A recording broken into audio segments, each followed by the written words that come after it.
Hey, everybody, it's Saturday night. That means it's Modern Comic Mayhem time. The premier Saturday night show that makes you feel like you're hanging out and drinking at your local comic book store. We got some really cool stuff tonight. We got Eternals. We've got Black Panther 2 talk. We've got some X-Men stuff. We got a lot of cool stuff to hang out. So cue the music. Let's hang out and get ready for the drinking game.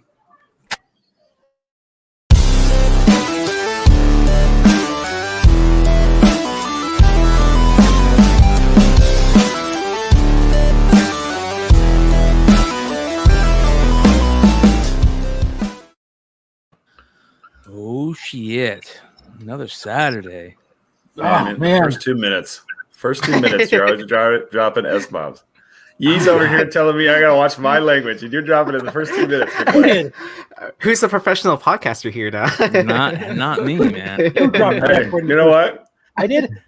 No, Your I first. Okay, Hey, cool. the first super chat goes into the swear jar. That's how it goes, McClay. From now on. That's a good idea, actually. yeah, it is a good idea, but not for me. Not for me at all.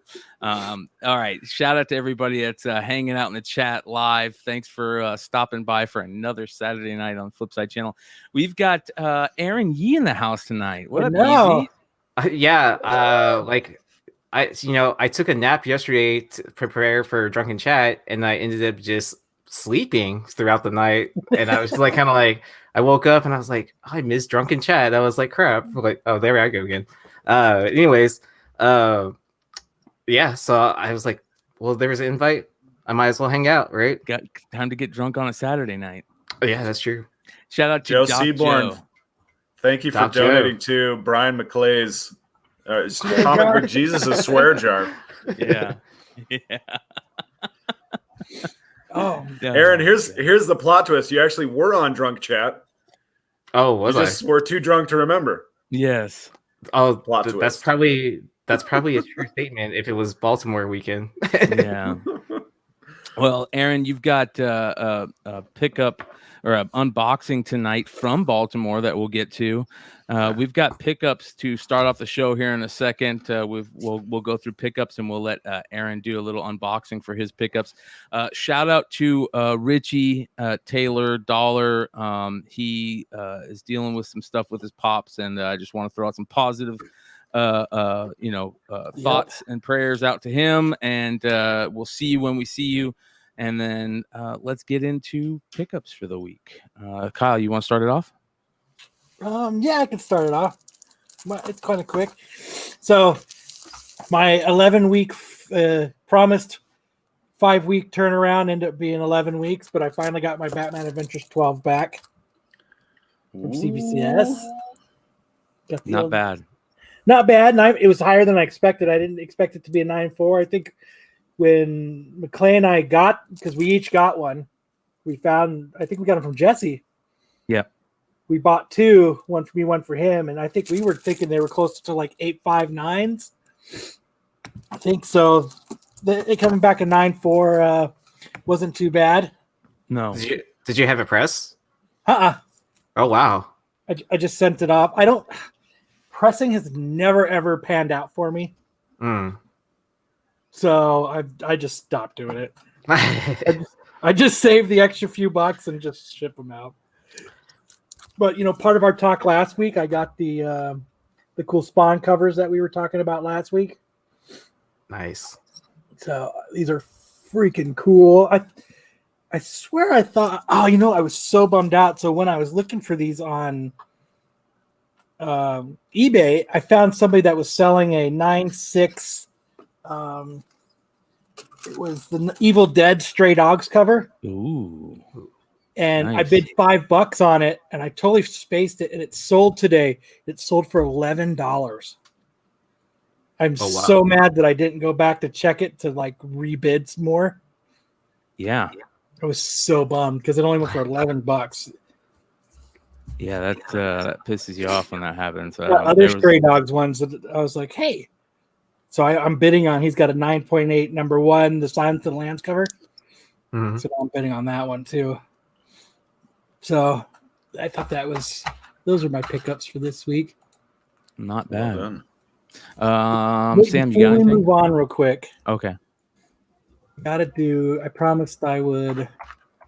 Oh, here's another $5 super chat from Ronnie G. It says, "Long live Jesus, the dirty flipper." Amen. Amen. Thank you, Ronnie. Appreciate that, brother.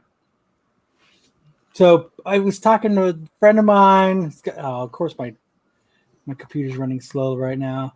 Of course. But if you're, that's the way it works on I podcasts. know. If you're here in the Phoenix area, I'm gonna share my screen real quick. If you're here in the Phoenix area next week, Collector's Choice Comics is having a signing. Get it up on the screen, and they're doing they had a soft grand opening, now they're the main grand opening, but they have Todd Nuck there that will be doing sketches and signing books. And then Daniel Logan, I guess the young the kid, Boba Fett. Yeah, he'll be there signing Boba Fett stuff. I guess he's rumored to make an appearance in the new Boba Fett show. That's pretty cool that Todd's doing sketches and stuff like that, because I know anytime he shows up at a con, his sketch list fills up really fast, and then he does this like weird lottery system where you have to like sign up on his website, and then they just like pick a random person. So let me hide this part. So yeah, so if you're in Arizona, it's a real cool shop out there in Tempe. So just thought I'd give him a shout out. Hell yeah, that's a big part of the show, you guys. One of the things that we really want to do with the show is highlight any shops or any retailers that are out there. If you guys are a retailer or a shop, and this is something that you maybe want to come on and talk about something you have going on in your area, or if you guys just know of any really good shops out there that have somebody that think would be good on the show to come on and talk about their shop, let us know. There's a lot of retailers that we work with on the regular that we talk about all the time on this channel, but there are some out there that that we don't usually talk about, or we don't ever talk about, that we should talk about. And you guys just need to let us know. All right. But yeah, just wanted to so if you're in the area, and I think he's got other stuff coming up that's really cool. So I think we're going to try to get him on so maybe he's got some cool signings coming up. So if you guys ever want to ship books, you guys can get in contact with him. Nice. Yeah. All right, Sam, you got any pickups? Nothing this week. Let's see. Nothing this week. My kid made this Lego guy for me. Gotta love the Legos. Nice. Pretty decent. It actually looks like it too. Yeah, well, he said this is a kid in a snowsuit because he was watching Snowy Day the other day. Oh, okay. Well, he killed it. He absolutely killed it. He almost looks like the kid from A Christmas Story. Yeah. Yeah. His little brother, and he's stuck on the ground. We interviewed him. So, all right, Yeezy, you're up, brother. All right. So explain what this is. Okay, so I had a Secret Wars 8 that was already signed by Mike Zeck and remarked, and I brought it to Baltimore to have John Beatty and Jim Shooter sign, and then hopefully get Beatty to do a remark. So being there early on Friday, like I was like one of the first people to ask him. I was like, hey, can you do a remark on this? And he was like, yeah, I have time for it. So and then I was like, with CBCS doing it was already CBCS already, so I was like, well, might as well stick with them, because I don't want a green label or anything like that. They pack it pretty good, so I'm gonna mute while I unbox this real quick, or unpackage the so we can see the grade and everything. Nice. Yeah. Brian, books. I'm just realizing I don't do a lot of pickups, but I do interview like has-beens and celebrities and stuff. This week I interviewed Joanna Cassidy from Blade Runner. She plays the snake charmer Zora. Yeah. In Blade Runner. I don't know if you guys remember that, but I talked to her. And we'll be posting that interview on D League Productions here pretty soon. That's Nice. cool. Yeah. How'd you pull that off? I got a guy who books talent for me to do interviews. Not bad. All right. Oh, I love that Ooh, sketch. Wow, those Yeah. sketches. Wow. Yeah. And then it retained the same grade, 9.6. Yeah. Wow. Yeah. Nice one That's does that. major. Yeah. So pretty So stoked about the Who are the sketches? Beatty and who else? Zek? Zek. Yeah. So Wow. yeah. And Oh, then that's beautiful. yeah, and I found out that Shooter's starting to do remarks now or something like that. That's what John Nico's roommate was telling me, and I was like I didn't know he did remarks now. So That's amazing. yeah. So I was pretty stoked about that. Like, just to have this piece, and just like getting to travel to different places to get it done. I think that's what the best part of this is, because I met Zek in Colorado Springs actually at a con. Now it makes mine look shitty. But Yours looks everyone's- good. Yours looks good, Kyle's. His looks deluxe. Yeah. He's got like the upgraded model. Well, it was funny because I bought the book originally pretty cheap because it was originally a CGC 9.2 that I found at a shop for $60. So Not just bad. yeah. So I cracked it, pressed it, got it remarked and signed, and then Who did the pressing, if you don't mind me asking? I want to say CBCS did the pressing. Interesting. Yeah. So this is before I met all the awesome all the awesome flippers on Flipside and all the great pressers. So, Well, is that the only one that you got that you did from the Baltimore con? yeah. So I have two more coming back that are with CGC because that's who was doing the witnesses for Joe Quesada and Brian K. Vaughan. Nice. Yeah. So they had a certain I don't remember the name of the company that was facilitating signatures for them. Was it Je ne sais quoi? It might have been. Not bad. You got any other pickups this week at all? I picked up the Gun Honey third print, which I don't remember where that's floating around. But the beautiful Adam Hughes cover, and then I picked up another copy of the Cold Dead War. Where was the bomber girl on the side of the jet and everything, sitting on the bomb? That's cool. Yeah. Not bad. But I don't remember where they are. They're probably somewhere that need bags and boards. Well, all right. I've got plenty of pickups here. All right. So I think I pulled this on the show last week, right? The Torkelson, which is cool. Oh, nice. Yeah. All right. So I got a comic or that card collection, and I think I talked a little bit about it, but I didn't really get to go through it. But I found this in there, and you guys are gonna have to tell me, is that Oscar De La Hoya's autograph? Oh man. I don't know, but Chat, that looks let me pretty. know. That could be Right. I think that might be De La Hoya. But chat, you guys let me know if you guys know, because I don't know. This was just found in the collection. It was nice. Gotta love getting a signed glove every once in a while. But some of the cards, I don't know did I go through any of the cards in the collection last week at all? I think I did, right? I went through. Yeah. Did I go through a couple of them? Yeah, a couple of them. So it turned out to be an absolutely beautiful collection. But the old baseball cards were the key.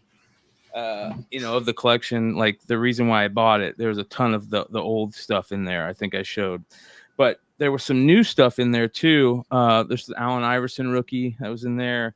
This is a second-year Kobe. This is a Jordan medal where he's flying through Chicago, which is really cool. Shaquille O'Neal Flair Ultra rookie from the rookie sensation things. There was this Vince Carter rookie. There was these two Dirk Stadium Club rookies, Dirk Tops rookie.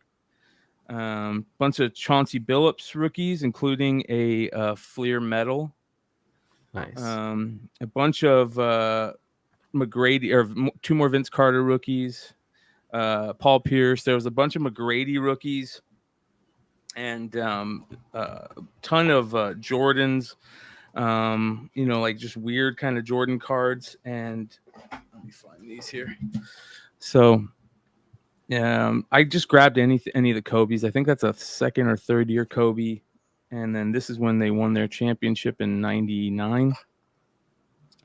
2 stadium clubs, 2nd year, I believe.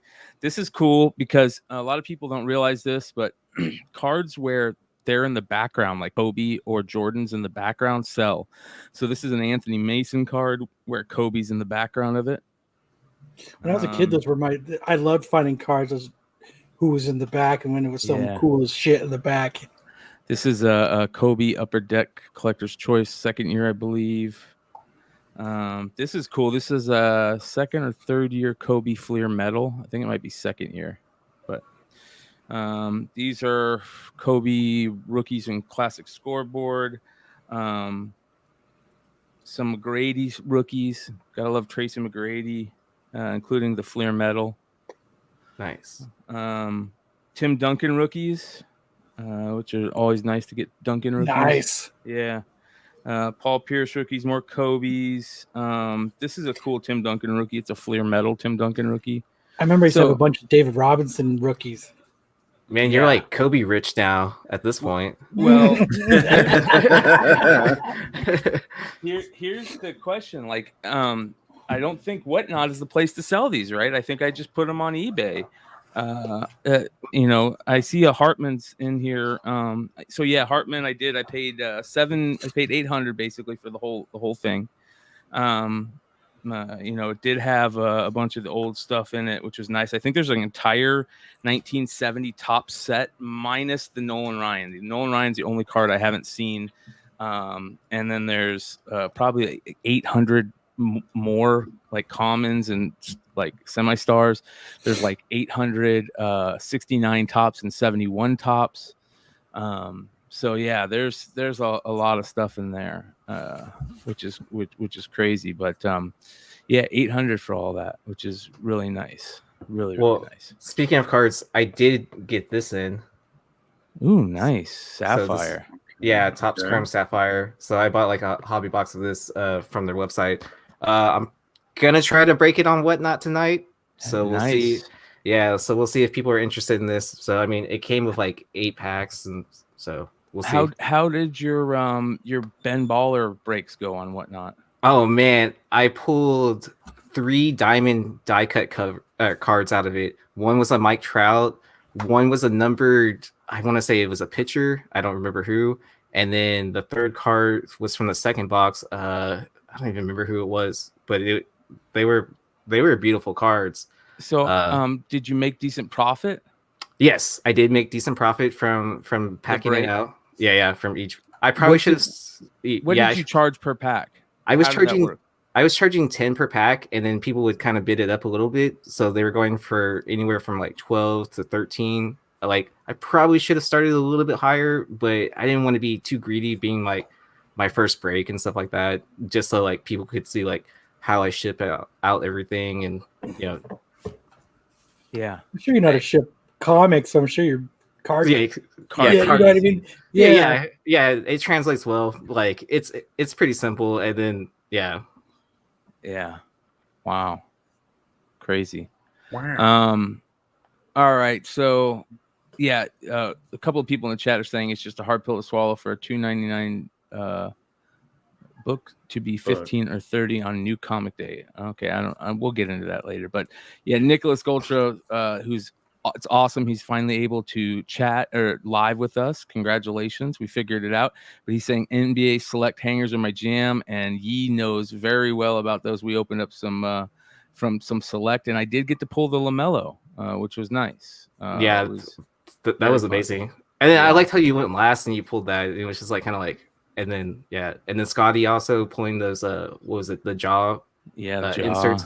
Yeah, and the LeBron. So yeah, it was a lot of fun. All right, let's And I'll have 2 select hangers tonight too. Ooh, nice. There we go. Yeah. All right, so here are some of the things that we'll get into to talk about first. I want to get into some of the Eternals talk. Basically, I'm going to bring up Rotten Tomatoes like I always do. But basically, over the last couple weeks, the Rotten Tomatoes score on Eternals has been horrendous. And that is, of course, the critics score, right? And we saw that, and everybody was saying, "Oh, if the critics score is this bad, the audience scores." And it's like, you guys, do you not get it? Like, the trend is for the critics to hate it, and then the audience just seems to love it 90% of the time. I feel like critics are just so stuck up, and they don't understand how to have a good time half the time. So boom, Eternals comes out. It's got an 84% audience score. 84%. That's crazy. And we were chatting with someone, Josh Allen, right before this, and he had just gotten out of Eternals, and he was saying that his girlfriend absolutely loved it. That was like one of her top like Marvel movies, and she's not huge into Marvel. So I think that's exciting to hear that it has like this mass appeal to it. And then he even was blown away by it too. So both me and Sam have seen it, which is nice. And hold on, let me fix my mic settings here real quick. So yeah, both me and Sam have seen it. We'll get into it a little bit. Basically, everybody or freaked out or geeked out over the end credit scenes even before the movie came out to mass audiences. We already knew the end credit scenes. Of course, we're going to spoil that here tonight, you guys. Like, we spoil everything on Tales from the Flip Side, but there's a method to our madness. We'll kind of get that out of the way first. I guess you can say the big thing that kind of dropped is that we're going to get Harry Styles as Eros. Which, if you guys don't know who Eros is the brother of Thanos. He basically got he got like a superhero name later on, and I think in like Avengers 232 maybe is where they start calling him Star Fox. If that's his superhero name or something like that. But yeah. He's basically the way to put it is he's kind of got he's like the hero of love, I guess you would say. He speaks. Like some people call him a space cowboy. Yeah, that's what I was going to get at next. I'll call him the hero of love. Yeah. So he is. There's that famous. What is that book? The She-Hulk book, right? Where he basically turns in. He persuades a married woman to have sex with him, and She-Hulk has to defend him in superhero court. So check for that. It's got a beautiful Greg Horn cover. But here we go. Eros, basically the youngest son of two Eternals, originally named Aaron. He was rechristened Eros at age 5, given his interest in the opposite sex. That's interesting. That's weird. Eros grew up to be fun-loving, carefree womanizer, in contrast to his brother Thanos, a power-hungry, misanthropic schemer. Only when Thanos launched his first major attack against Titans, an attack that left their mother dead, did Eros begin to take life a bit more seriously. So we started seeing more about Star Fox and Eros, Eros, in those cosmic books. A lot of the Captain Marvel stuff, early Thanos stuff, all stuff that we all picked up when we first heard about Thanos coming. So a lot of these books people already own, but of course his first appearance is a cameo appearance, some people are calling it, but that Avengers or Iron Man 55 is his first appearance, which makes that book even crazier for first appearances. Of course, you've got Thanos' first appearance, Drax's first appearance, and Eros, 3 major first appearances. And now that Harry Styles is playing this character, it gives it instant credence in the MCU.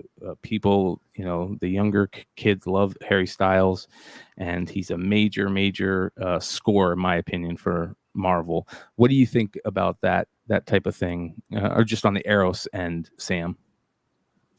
Yeah, kids today and their music, it's just noise to me. Wasn't he in One Direction? One Direction, yeah. Yeah, I had a friend of mine go on Facebook, and I kid you not, he was complaining about music, kids today and their music, and I was like, dude, what are you, Grandpa Simpson? Get real. Get off my lawn. Man shakes stick and curses at the clouds. No, this was, Harry Styles. My kids were all lit up about Harry Styles being Eros. All I know is his watermelon sugar is all over my Instagram reels, and it's going to be a good thing for Marvel. I hope he does a good job as an actor. I know it's not really his background, but I'm sure he's got the charisma to pull it off. He was only in the one scene, and that doesn't really give you a good sense of what he is. But Patton Oswalt as Pip the Troll was pretty clever, and Patton Oswalt seems to be putting his stamp all over the MCU these days. He was in Agents of S.H.I.E.L.D. He had the tirade in Parks and Rec. He voiced MODOK in the Hulu series, and now he's Pip the Troll. So he's getting his voice, at least, if not his face, all over the place. For those who are looking for the first appearance of Pip the Troll, this is it, 179, Strange Tales 179. But there's also some other books out there that you can go look and to find this character. He's actually a really cool character. I've always enjoyed him. He's kind of like a comedic type stuff. But the thing that to basically, Sam said he's only in one, like the end credit scene, but to explain what happens is, so the Eternals have this special power that is given to them by the Celestials to just certain Eternals, and basically that's like the Metatron type power, where this is the only person that can talk to the Celestials, right? In the movie starts, it's given to Ajax, and then Ajax loses it, and it goes to Cersei. And one of the things about this power is all the Eternals that are out there in the universe, that are like Eternals of a certain planet. They have that power too, and that kind of guides them around the universe, right? So at the end of the movie, they don't know where Cersei is or anybody else is, and all of a sudden, Pip the Troll, Eros pops up, and he goes, I know how to find her because I'm one of these beings also, and he shows that the only way to find these beings is by having. He shows his balls. Yeah, he shows his balls, exactly. He gets his golden balls out. So we're going to see, I imagine, Guardians of the Galaxy, more, Guardians of the Galaxy type stuff with these characters, which I love. I think that's perfect. That'll be a lot of fun. But the other most important scene at the end, of course, was when you don't get Black Knight at all throughout the movie. Harrington's character just is human the whole time, and it sets him up. But at the end of the movie, he grabs the ebony blade and basically turns into a Black Knight. Almost grabs it. Doesn't quite grab it. Yeah. But then he gets a visit from a voice that sounds a lot like Mahershala Ali, who's playing Blade. Yes, sir. So now again, we've been talking about that kind of made my butt pucker. I'll tell you that. Marvel's just pulling all these things together, man, and they're good at doing it. But all right, let's get into the movie itself. The movie, in my opinion, it wasn't great. It wasn't bad. It told the story it had to tell. There were a couple of things that I didn't like, but it was what it needed to be. It's the opening salvo of setting up this cosmic world and what these characters are, and we're gonna get a cosmic Avengers team, I imagine, and it's gonna be Cersei and Black Knight and those type of characters.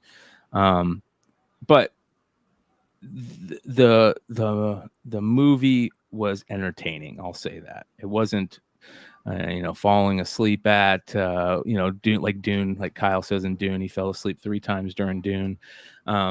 It wasn't that. So, which was nice. I would say the Eternals team, the team composition was a lot like if you had the Power Rangers and the Captain Planet Planeteers all joined forces, because you had these 5 ancient meatheads and 5 ancient nerds, and they were doing their deal, and you had the nerds kind of doing hand signs, waving hand signs, and doing the deal. And then the jocks would get out there and punch something or shoot something or slice something. And I thought this is so ridiculous, this team. And they each had their special color suit when they were fighting. And so you would know, this is the White Ranger, this is the Fire Kid, this is, they all had their little powers. And the main deviant was like Cell from Dragon Ball Z. Yep. Where he was gobbling up androids and using their power to become something, to kind of evolve into something better. And I was like, oh, that could be really, really cool. Get a perfect Cell type villain at the end of this. And I was like, nope, that didn't happen. Yeah. Justin Shannon said it perfectly. It was a waste. The deviants just did not, it felt so unnecessary. It was just the MacGuffin to get them where they needed to go. Yeah. So this is an interesting thing that not a lot of people know about Cell, is that Cell's original design was intended to be his only design. And what happened was the editors came back and told Akira Toriyama that it wasn't good enough, that the fans and the editorial department thought it was lame and kind of gross, and that he needed to come up with a gimmick to make him better. And so he went back and he says, okay, well, what if he absorbs these androids and then he becomes something else? We could work with that. And so he comes out with the second form. And they're like, no, still not good enough. So he's like, okay, all right. Okay, so we've got Ascended Cell. Now what we're going to do, we're going to come up with Perfect Cell when he gets all of the androids. They're like, okay, we can work with that. That's hilarious. I didn't know that at all. Yeah. And it seems like instead of doing that with the lead deviant, they're like, let's just freaking kill this guy. We don't want to rehabilitate this thing. We're just going to freaking chop his head off, and he's out. So I was really disappointed as a fan of Dragon Ball. I was really hoping to see the perfect Cell version of this character, but wasn't to be.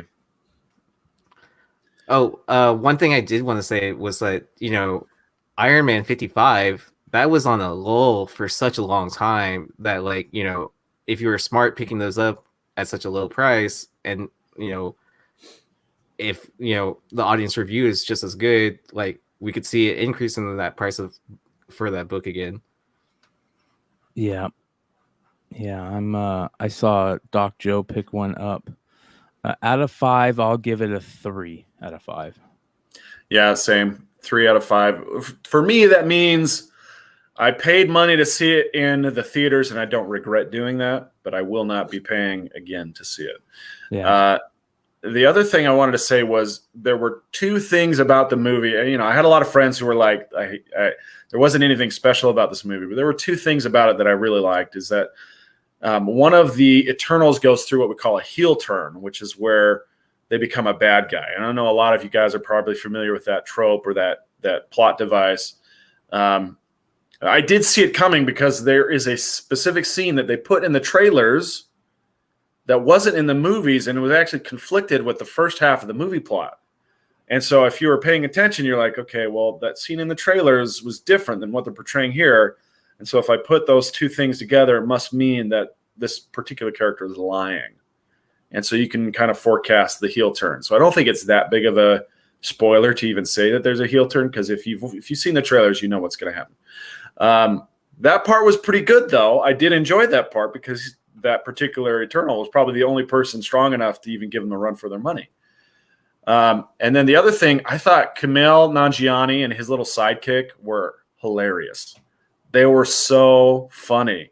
And Also really, really kind of heartwarming too. It wasn't like, just physical comedy for the sake of physical comedy. There was a definite spirit and soul behind the comedy that was really endearing. Otherwise, the movie itself was a lot like Dune, but those two things I thought kept it spicy enough that I was happy to be there. I liked that Druid character more than I thought I would. Like in the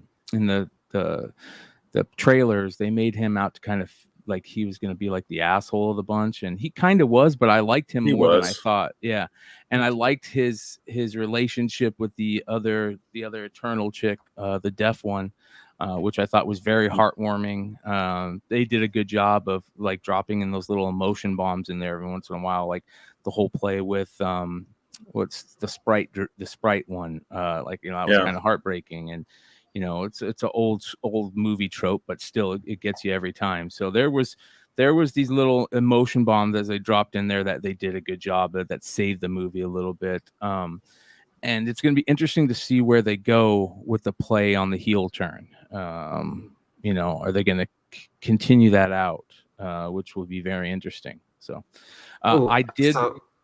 I had a question for y'all real quick. So I remember when the trailers were first dropping, a lot of people were predicting like, oh, this is going to be the Lord of the Rings for Marvel. Did you, Brian or Sam, feel that way about this film? No, okay. Not at all. I would be surprised. I would be surprised. I think this is just a way to set up the cosmic hierarchy. They're trying to show you the cosmic hierarchy right here, I think. Okay. If that makes sense, right?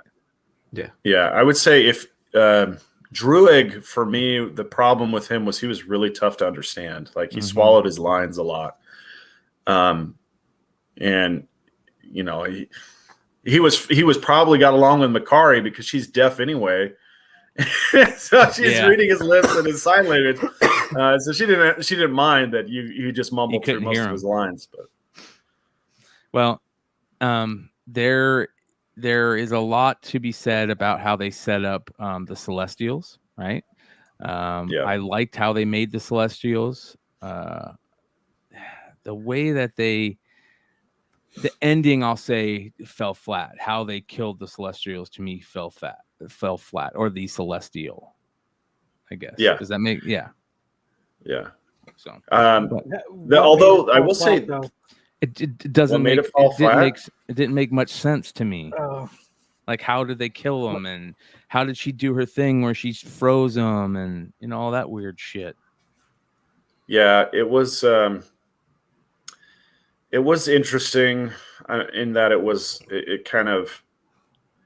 a huge power up beyond anything that they had displayed in the show. But again, like, it's not that bad. I mean, they had to do something like that.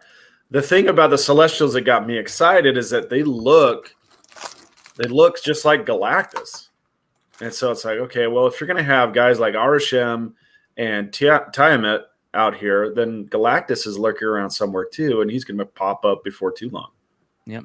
Pip the Troll just showed up at the end with arrows. There are two characters that run together. Usually Pip the Troll runs with Captain Marvel, but they have him running with Arrows now, that type of thing. But now that we have Adam Warlock, so Pip the Troll is like in that whole cosmic Starland group. So we only saw him just at the very end in the end credit scene. Just showed up and talked. Yeah, drunk. I feel like the most interesting thing about the Eternals was not the plot at all. It was just the dynamic between the group. The villains were uninteresting. The device they used at the end was uninteresting. It just kind of, they just pull it out of their butt. It even has a stupid name, Unimind. It's so stupid. Yeah. It was the MacGuffin, right? But they have cool hand dancing. Yeah, it was really a Power Rangers. If you're a big fan of close-up magic, you'll love it. I wanted to know, like, when they were doing that, when that guy was doing that, the guy from Atlanta, I could just see him like practicing that and just being like, "This is so fucking dumb," like having to, like. But he does like a thing like this, and then And then like a TikTok right? dance. Yeah. he's doing Naruto chakra signs. That's what he's doing. Minuteman Comics says Arishem, is he considered the most powerful Celestial? Yes, in the movie, the way that they play him off is that he is the boss of the Celestials. Well, I don't know that they even went that far into it. They talked about Celestials as being not even as a hierarchy, but that they have this big role, and these were like acolytes or angels of Arishem, but it didn't necessarily say he was the most powerful, just that he was the one in charge of them. Yeah, he was the one in charge of them. Yeah, you're right. That makes more sense. And we're heading now towards a bigger cosmic being, such as, well, Eternity, Galactus, and I don't know, maybe saying like bigger in the hierarchy, but bigger in a comic sense. Like once we see Galactus, like people are going to lose their shit. Any mention of Galactus, people are going to lose their shit. That's the type of things that I'm looking for. So, and you're right, Justin Shannon. From what I understand, one of the comic stories is revealed that Galactus only eats planet from with a celestial growing in them. So I don't know. That's a great question. We're going to have to get deep into that in the next couple of months. That's for sure. It's like those people who only eat duck eggs that have little ducks in them. Here are some of the prices on some Eros books. I still think this 232 in high grade at $26 is a nice buy. There's a ton of them out there, but it's still selling nice. So you can see a lot of those Avengers 232 selling. This is the first full appearance, Captain Marvel 27. This is and then his first, of course, cameo appearance. Or every time I think Star Fox, I still think that damn video game. So do I. Same here. Yeah. Why wouldn't you? Here's the famous She-Hulk one where she's got to defend him in superhero. Dude, why does he look like that guy from Girls Gone Wild? Oh my god! Because you have Greg Horn as the artist. Yes. Shout out to Greg Horn. So that's very interesting. All right. I'm also excited to see that Patton Oswalt is involved with the project too, because he's a huge Marvel fan. I mean, because that's why he was doing MODOK and everything. So it's exciting to see him, I guess, represent us as a celebrity to put in his input of what he knows of comic knowledge. Yeah. That's a great point, and I'm going to use that as a segue.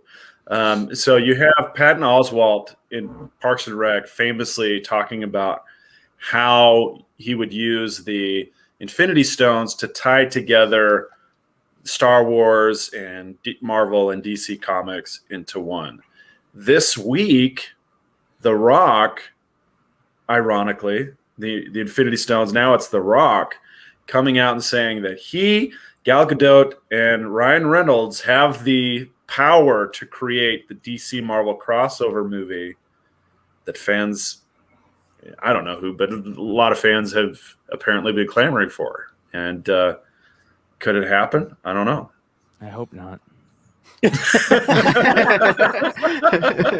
don't want DC to fuck up anything Marvel's already got going. DC's like a kryptonite of everything right now. I mean, it's so bad. What if this, Brian? What if this?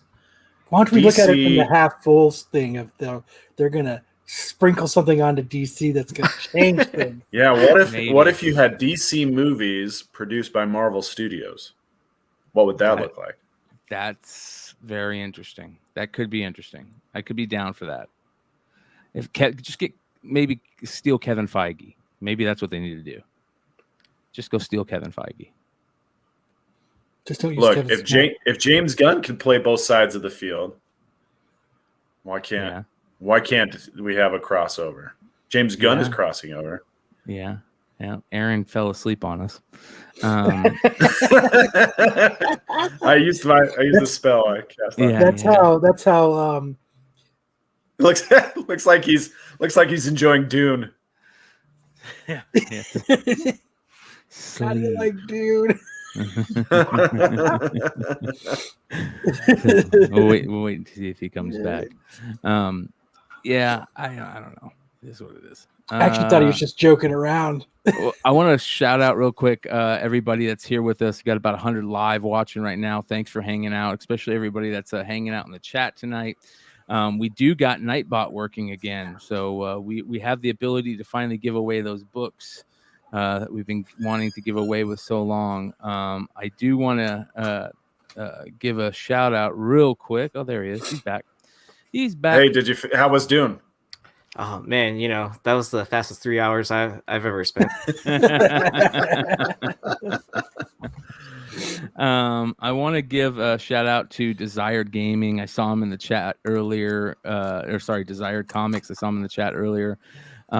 He stopped by at Baltimore and took one of the funniest pictures you guys are ever going to see of Nico. And Nico is going to hate that I'm doing this, but we're going to figure out a way to use this as a, on Twitch, how they have like the little emojis, the custom emojis that they put in the chat.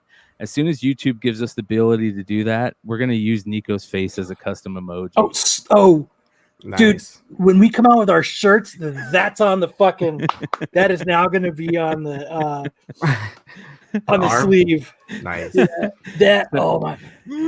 So this is actually a really good picture. I know I'm giving Nico shit, but this is a good picture. I thought this was one of the best pictures of the show. So shout out to Desired Comics here in the Ravens gear, and it was cool to. Did he have to poop? Who Nico? Yeah, I think he was just like bubble gutting. Looks like he's choking back tears. He's choking Yeah, back. he got crop So dusted. emotional in that moment. Yeah, he got cropped. Jeez, I Brian, crop you dusted him. you make him look so little. Well, no offense to everybody else there, but it's not. I'm kind of the tallest guy there, so I make everybody look little there. We need Sean to show up to make all of us look little. So, but that was a really good picture. So thanks for putting that up. Is that Pip the Troller, Nico? Oh boy. Yeah, I'm gonna make Nico look better. Oh, poor Nico, as Mojo clearly say. Poor Nico. Nico gives it as well as he takes it. Trust me, man. He's out there throwing punches, practicing. Well, I mean, we're also on Twitch, so I'm sure we could, make that one of those emojis, and then that's a good reminder to, follow us on Twitch. Yeah, amen. Dan SPL says we're trying to zoom in on the prices behind you. Oh boy. So that's a lot of fun. All right, so the next quick story I want to get into is very interesting, and that is this news for Wakanda Forever, and this is kind of crazy. I know a lot of people have been talking about Letitia Wright and her causing a little bit of issues on maybe with the thing that she's her feelings on political issues, I guess.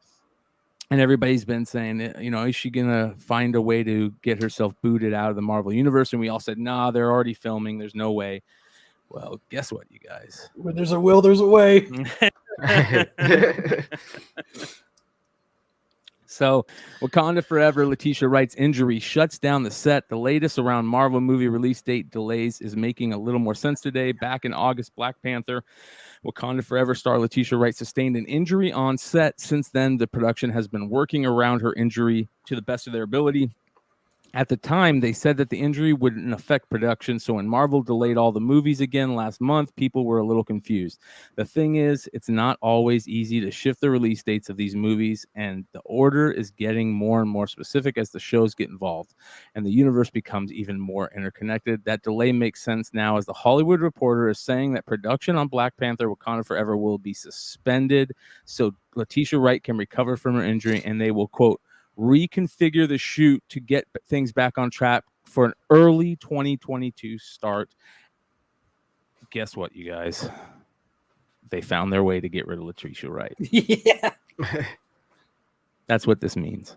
That's exactly what it's. That's yes. I don't know. Maybe. Here we are. We're super negative again. Let's be a half as glass is half full. Oh, this will give them a time to get the movie even better. You know, she'll learn her lines a little bit better. Maybe, I don't know. Well, who are we kidding? This Maybe is not the good. whatever stunt is, they'll have it a little bit better prepared. Yeah. So that she doesn't get hurt. She's been recovering in London since the September injury sustained on the set of Black Panther 2 and is looking forward to returning to work in early 2022. She's kindly asked that you keep her in your prayers. David Samuelson has been roasting all of Marvel movies tonight.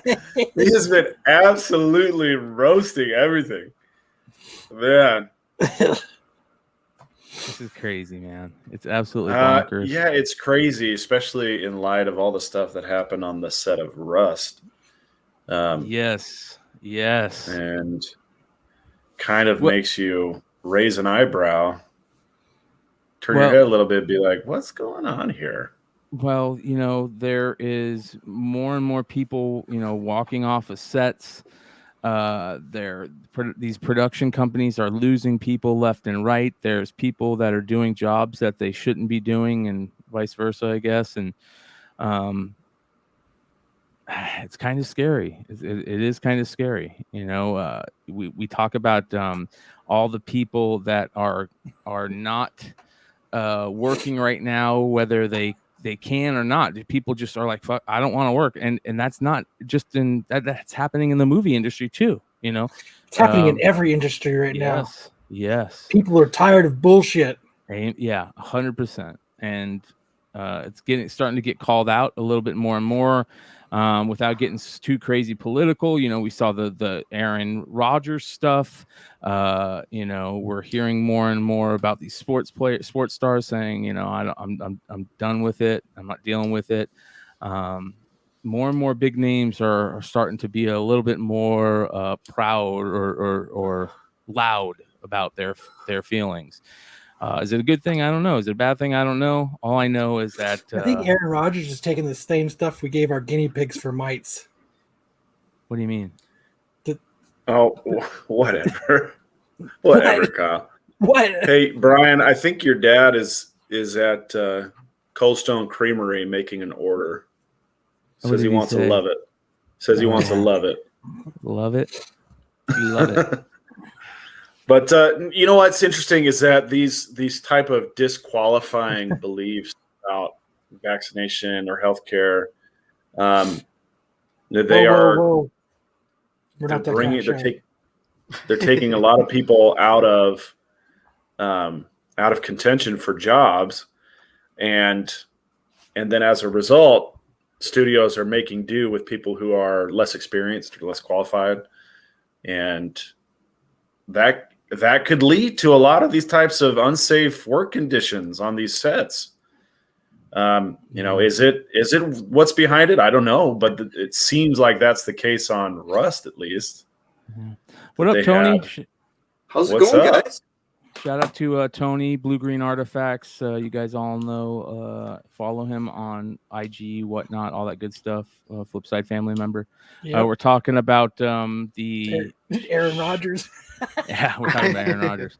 We're talking about the shutdown of Black Panther because Letitia Wright getting hurt. Oh, right. So, sorry, Sam. I'm good at interrupting. Yeah, no, it's fine. Thanks for letting me join in. I'll listen in and pipe in when I can. Okay. Well, all I was saying is your Brian, your dad. I don't think he wants Cold Stone after all. Maybe he's looking for a Maker's Mark. Yeah. Dad, don't worry. Maker's Marco. You don't want Maker's Mark. Maker's Mark is the cheap stuff. So. What? Yeah, I was just saying that you know, there's consequences. You know, whatever side you're on, I don't care, but there's that's a good one. There's consequences, right? When you come up with these kind of disqualifying criteria, and you get a lot of skilled people who are falling outside of those criteria, and then you get other things that are unsafe, right? Like the armorers or armorists on set. Yeah. Okay, Terrence Howard for Black Panther says Joe's Doolin. Yeah, it's a good idea. Yeah, it's kind of shitty. We'll see what happens, but as I'll say, sell those Black Panther Shuri books ASAP. Sell. Sell. You like MSNBC Mad Money. Yeah. Soul. All right. So another quick story that we can get into that I thought was interesting is we're getting some boys news. Crimson Countess. Shout out to Richie for getting some of this information for us. This is her first appearance, of course, is in Herogasm #1. You guys all know the Herogasm. I hope you guys know. Well, let me just show it to you guys here. This book is the book that we all said that we couldn't believe it showed up on a Hot 10 list. I never thought this book would be on a Hot 10 list, but it is. This is Herogasm #1. First appearance of that Crimson Countess, and a big book right now because they're going this route for the series. So this is some good spec stuff. Also, the Boys issue 52 is something to look into. That once we get a chance to dig more deep into it with Richie, we will do that. But this is issue 52. You want to be on the lookout for that one as well. Brian, can we go back to the other one? Herogasm. Is it iconic though? Is it an iconic cover? It's pretty damn close. It's pretty damn close. There's a crypto out there called Cum Rocket, and I'm pretty sure that's the logo.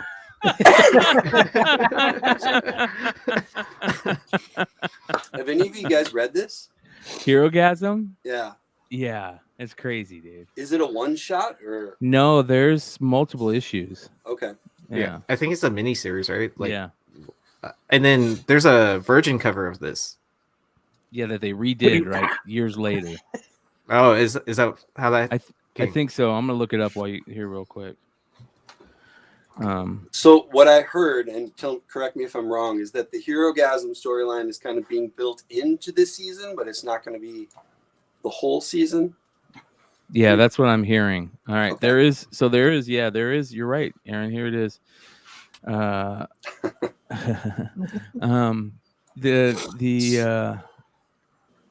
It's got the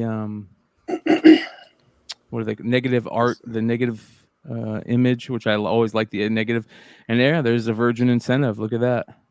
Nice. Yeah. So 3 issues it looks like. I think Virgin is stretching it, but yeah. Yeah. This is a great issue for all you cocaine fans out there. Cocaine. Nothing like a cocaine cover. Oh yeah, man. Yeah. That's like a niche cocaine. market. Cocaine cover. What issue was that? Herogasm? It's 2. So and then here's issue 3. But yeah, I mean, The Boys is such a great show that I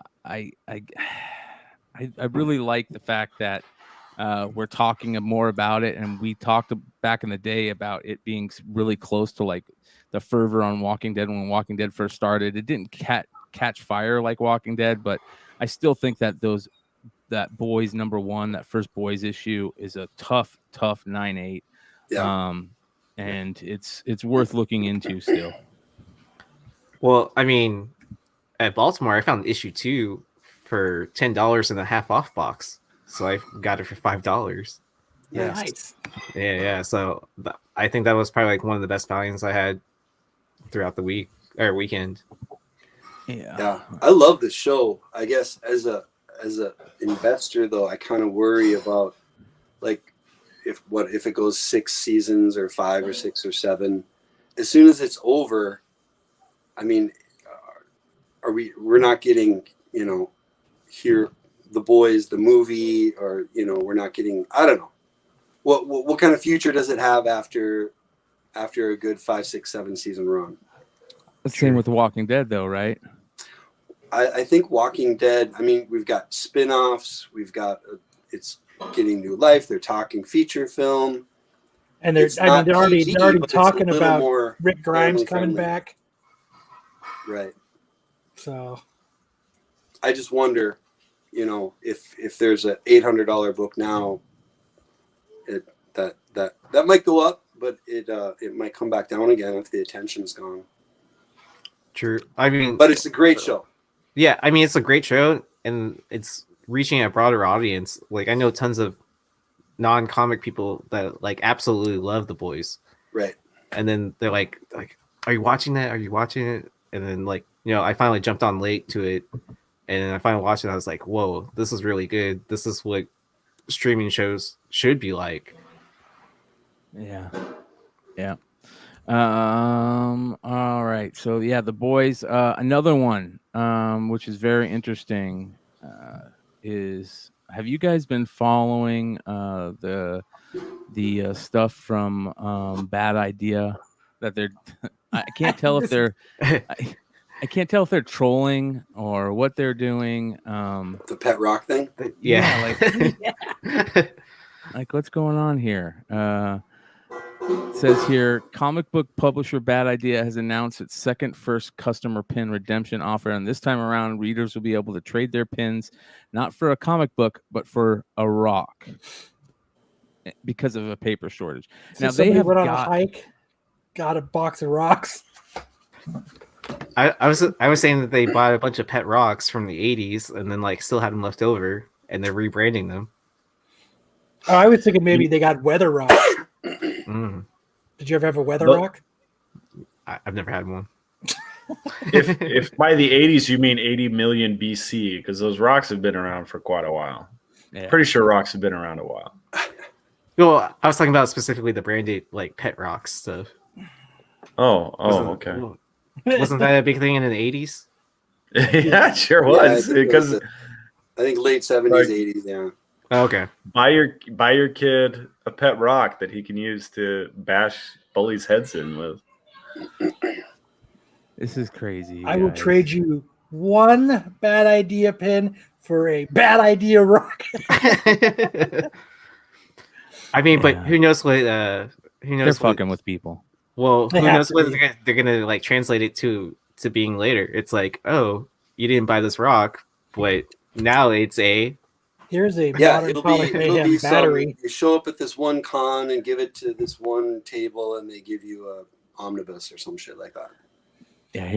Wait. Set them up and you can throw it through a window. Aaron, are you talking about like a trade up scenario where you get a pin and then a rock and then then you get like a comic and then you trade it up to a house? Is that what you're talking about? No. So like supposedly like with their first like pins that they had, like they were supposed to give you like, store credit to their website or whatever, where you could trade in those buttons for purchases for the website or something like that. This is going to be set up as a redemption. House idea. Let's do that. This is weird.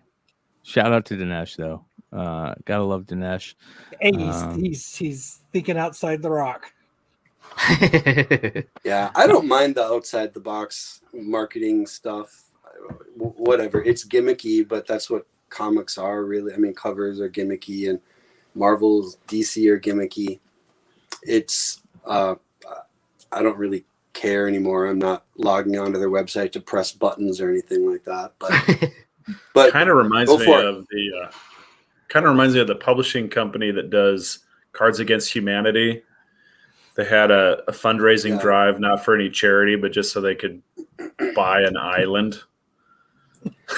You're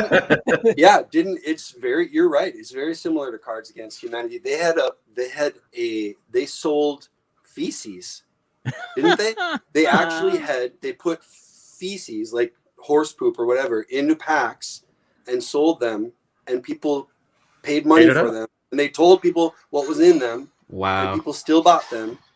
Yeah. Or the Boring Company's Not a Flamethrower. Yeah. Oh yeah. That was like Elon Musk company, wasn't it? Yeah. I should have got one of those. When your comics suck, you give them a roasted. Boom, roasted. David Samuelson comes through with another great roast.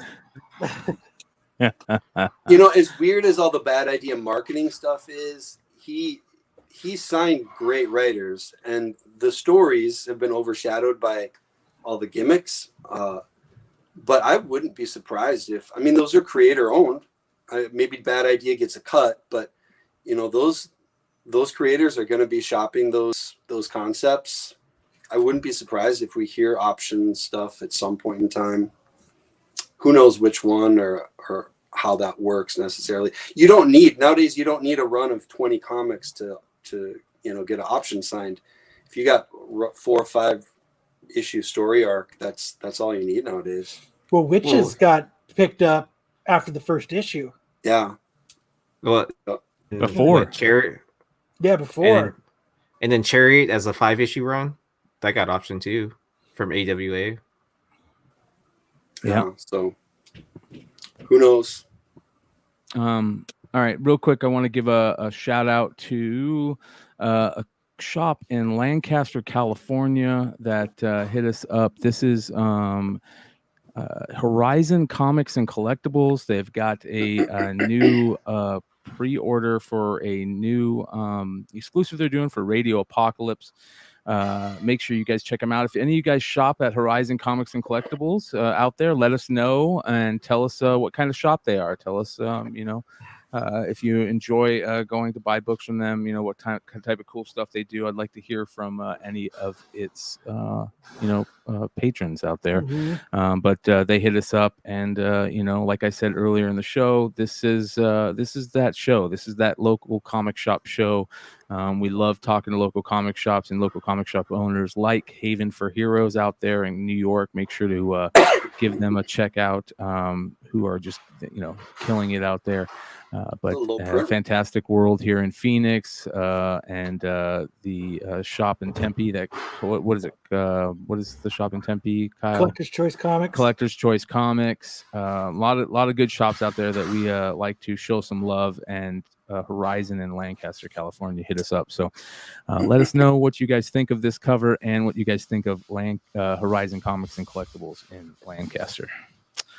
All right.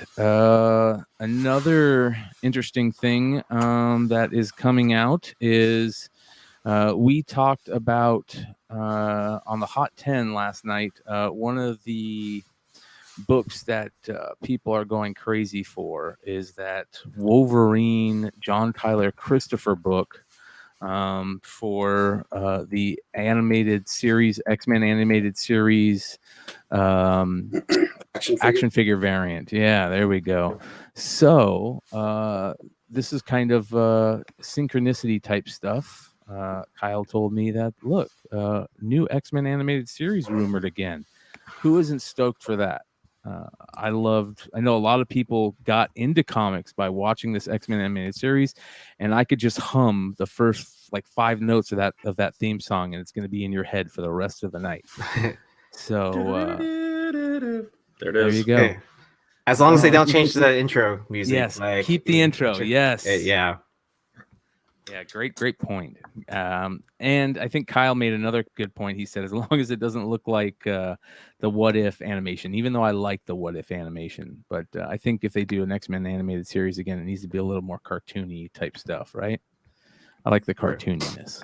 But and then not the cheap studio they went to for the last season either. Yes. Yeah, that was bad. Yeah. Did anyone see in the early 2000s they tried kind of relaunching this as what was the title, Wolverine and the X-Men? Yep. I think they got a couple seasons out. Yep. I remember watching most of the first season. It wasn't bad. Well, it was not. There was a lot of people who did not like it. Yeah. It was not that first series, that's for sure. Yeah. And it says here that regarding previous rumors following fans spotting new and updated art of the X-Men on Disney Plus, back in April of 2020, Disney is considering making solo X-Men live action shows and a new animated series for the characters. That's live action shows, huh? It's been further said that Kevin Feige is reportedly a fan of the X-Men animated series. While there are rumors of a new X-Men animated series, original series producer and director Larry Houston did confirm last year that there have been talks. But earlier this year, he said there hasn't been anything in the works as of yet, and Disney better get moving forward rather quickly. But that again, those are the old rumors, and the latest rumor comes from a writer for GWW, the site that claimed Nova and all the MCU projects are going into production soon, in addition to the secret project. Now, again, we always talk about this. Most of these are rumors. 99% of these rumors don't pan out, but this is one that would be cool if it did pan out. I'm looking forward to it. Well, seeing if it happen. Didn't they have this rumor like 2 years ago, maybe a year ago, about the series coming back again? And then a lot of the conventions right before the shutdown, the original voice actors were all showing up at different cons together. That's interesting. Well, didn't some of the voice actors pass away? I think probably it too. Says here, Norm Spencer, the actor who did Cyclops, passed away, and the guy who did Magneto passed away. The guy who did Juggernaut passed away. All these within the last 5 years. So That's kind of a bummer. Yeah. But how cool would it be to get that animated X-Men issue 1 signed by all those voices? Right. That would be amazing. I'd love that. All right. So I think it'd be cool. I think the first, that's a beloved show. As it's a little bit of lightning in the bottle. Like any new show is going to get picked apart. I mean, you look at like the new He-Man that came out. Fans just rip the storylines apart and rip the animation apart, and it's hard to enjoy it when it gets criticized so heavily. So I hope it does well. I don't understand why it hasn't happened already. You would think as soon as they knew Disney Plus was coming, they would have been, a new Spider-Man animated series in the works, a new X-Men animated series in the works. I don't know why this stuff is taking so long. Well, I think that's a great point. I agree 100%, especially with all the different streaming platforms that you have, even if it's not on Disney Plus. I mean, but Right. Whatever, you put it somewhere, and people will definitely watch it. And of course, that famous Wolverine meme of him reading the book in the bed, they're turning that into an homage cover I saw recently, which was really funny. Well, they did the action figure for that too. Did they really? That's awesome. I think it was for San Diego Comic-Con. Oh, that's great. Sometime last year, I think. Yeah, Jay Nunya, you're 100%. Jay Nunya says X-Men was the #1 Saturday morning cartoon. Yeah, it was a good one. It was no G.I. Joe, but it was a good one. I mean, I still think that X-Men Adventures, that the comic version #1 is, it hasn't popped. I'm surprised it hasn't. Maybe if the show comes out, it will. But I mean, you can still get 9/8 for less than $200. Yeah. Yeah, and I still cannot find a newsstand version to save my life. Raws for $10, easy. Yeah. Yep. I mean, there is the risk that you get a treatment of the series along the lines of Thundercats Roar, where it's just an absolute abomination and the fans just absolutely hate it, right? He-Man Revelations. He-Man Revelations, or there's always the risk that you get a director in the studio or an animator in the studio who just does not want to fit what the fans of the show want. Instead, they want the show to fit into a mold that they themselves have created. And maybe it's better to just wait until the right people come along. Shout out to Cover Lover Comics, who has answered our question about Horizon Comics. He said he scored a megaton explosion. For those of you guys that don't know, early Rob Liefeld comic work, megaton explosion. Scored a megaton explosion at Horizon Comics in the dollar bin. A fantastic family and a welcome feeling await you at Horizon Comics. That's the type of stuff we love to hear. So shout out to Horizon Comics. Listen, we've been bombarded here. Just bombarded with questions about where's Marco. People, love Marco, and the Star Wars show is moving over to Renovision. So I want to remind everybody to go check out Renovision, where you can find the amazing Dark Side crew and other people over there. But I gotta throw some extra love their way, because they released some amazing t-shirts over there, ladies and gentlemen. The one that I love the most, the Maker's Marco shirt. So we over here at Tales from the Flipside are working on our own shirt for them. All proceeds will go to us and not them, but you can go get a Maker Marco shirt over there if you guys check it out. Here it is, the Maker's Marco Christmas sweater that will be available over here. You can find the Maker's Marco shirt over on Renovision as well. Make sure you guys sub up over there. Peter Renna puts out the best content, comic content on YouTube, and he's putting out some great shirts over there, but nothing like the Maker's Marco Christmas sweater. We love you, Marco. We'll see you soon. All right, on to the next one. All right, so this is a really funny story that I have to get into because Kyle forced me. And you guys all know my story about the wonderful Arthur Sidem. Well, this is a new story coming out of Cincinnati Comic Expo. Jeremy Carpenter, who I don't know, maybe some of you guys do know him. The Arthur Sidem sketch flu has struck again. Arthur has been struck again by the sketch flu. And Jeremy Carpenter wrote, "Does anybody know how to get in touch with Arthur Sidem? I paid in full for a commissioned sketch at Cincinnati Comic Expo. He said it should have been done in about a week and would ship it to me. I haven't heard anything and cannot find a valid contact on social media. Any help on contacting him would be greatly appreciated." And there it shows the great Arthur Sidem. I was so busy at Baltimore Comic Con, I did not get a chance to get an interview with him. I wish I would have. This would have made this much more sweet. But for those of you guys that don't know, before we get into some of these comments about Arthur Sidem, I'm going to explain my Arthur Sidem story. So I went to Phoenix Comic Con 10, maybe 8 years ago or so. For one reason and one reason only, and that was to get a Watcher sketch by Arthur Sidem as the Watcher zombified. And I went in on the first day of the con. I paid $300 for a sketch that I didn't get at the end of the con. And at the end of the con, he said, "I've just been so busy. I will do it on the plane ride home and send it to you." And I had the same problem. I didn't hear back from him for months. I tried to contact him. Couldn't get a hold of him on any of his social medias. Finally, I found a contact to his secretary, got in touch with his secretary, who got in contact with him and said, this is what Arthur said. Arthur said that the sketch is amazing and it's actually going in a bunch of his sketchbooks that he's going to be selling because it's so good, and he's going to get it out to me soon. And that was the last thing I heard for about a year. And then a year later, I contacted him again. And after 2 years of not getting anything, this shows up in my mailbox.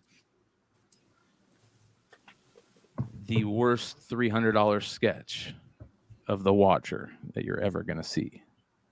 So I say to Jeremy Carpenter, be happy you haven't got your sketch yet, because it will just be horrible. And you will feel very angry, and it will make you not like those amazing zombie covers. It'll make you sell them like I am. I'm going to be selling all my zombie covers. I'm going to have a Arthur Sidem zombie sale on Whatnot coming up. There is the $300 Watcher sketch that took 2 years. So to Jeremy Carpenter, I say, I'm sorry. I apologize for his silliness, but let's get into some of these comments because they're great. I was going to ask, was it because he wasn't able to trace it from anyone else? So said he tried to buy my Marvel Zombie first print at Cincinnati Comic Expo. So shout out to Nico and his roommate John, who said the same thing, that every time they're at a con and Arthur Sidem's around, he's always going through their bins. So he is a comic collector, so that's a good thing. They tell him where he's at. Last comment was in 2018 account. Obviously, he doesn't go on his social media, like I told you guys. But there's a lot of people that basically give the same stories about that guy, David Powell, or I shouldn't say these guys' names, but unfortunately, this guy says, unfortunately, I've had quite a few people independently tell me stories about him that indicate he might not be very reliable or an ethical person. I wish you the best of luck in getting your commission. So this person says, I got burned on a commission I paid for up front. It was a female artist from the Seattle area. I know she is still doing artwork. Well, that is an Arthur pseudonym, you moron. Sadly, this is why you need to have actual contacts with people if they are not going to do the work that day. Listen, you shouldn't give these guys any excuses. If you pay for a sketch, you should get your sketch. Like, don't take people's money. Okay, here's the deal. Even if it's only a verbal agreement, it's still a contract. You exchanged money. You acted in reliance on that. It's a contract. Yep. So that's sad. So yeah, there may be different rules about written contracts versus verbal contracts, but it's still a contract. Yeah.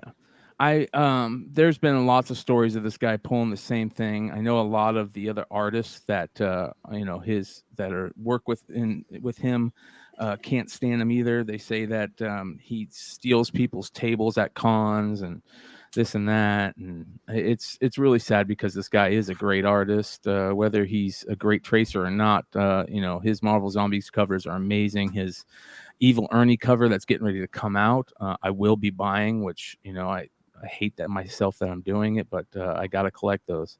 So, it's really sad that this guy continues to do that, but that's why I'm talking about it on here. I've talked about it on the show a lot, and screw the guy. He deserves to get some bad pub for this. That's my thoughts. Yeah, it is. I mean, that whole commission system, it kind of works on the honor system. It's almost like, it's impossible to get a guarantee. They can tell you how long it'll take, but what are you going to do? I don't know. Is there a Watcher sketch? Is this the Watcher sketch? No, it's Doctor Strange, but that's pretty badass. I thought it was a bird. JJ says there is a Watcher sketch down in the comments, but I didn't see it. That'd be funny if. Well, I know there's some artists that will take like half the money up front when you commission them, and then like as soon as you pick it up, you pay for the rest. Right. Kind of situation. I mean, I'm not saying that all artists should have to do that, but I mean, there's got to be some sort of kind of agreement, like kind of like that. Yeah. It's a bummer. It hasn't ruined his reputation enough to where he's still getting work. He put out a really great, Evil Ernie Nirvana homage that I'm going to have to buy. But people need to talk about, stuff like that. And, hey, we even need to talk about it. Like even if the guy's like, oh, he was really nice and this and that, like, well, tell us. We need some positive news on this guy. Like, a lot of people are pissed about him. You just can't keep doing shit like that. That's super annoying. But it is what it is.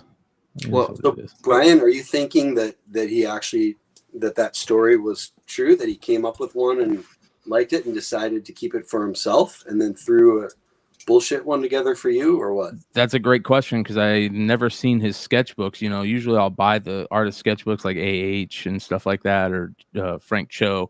I never bought any of Sidem's sketchbooks, so I didn't look to see if there are any in there. But the thing that made me so mad is when I went to the con, I went specifically for him. I went in there and I went, hey, I want to get a Watcher sketch by him. He's like, I don't have anything, with me that I can see what the Watcher looks like. And I'm like, huh?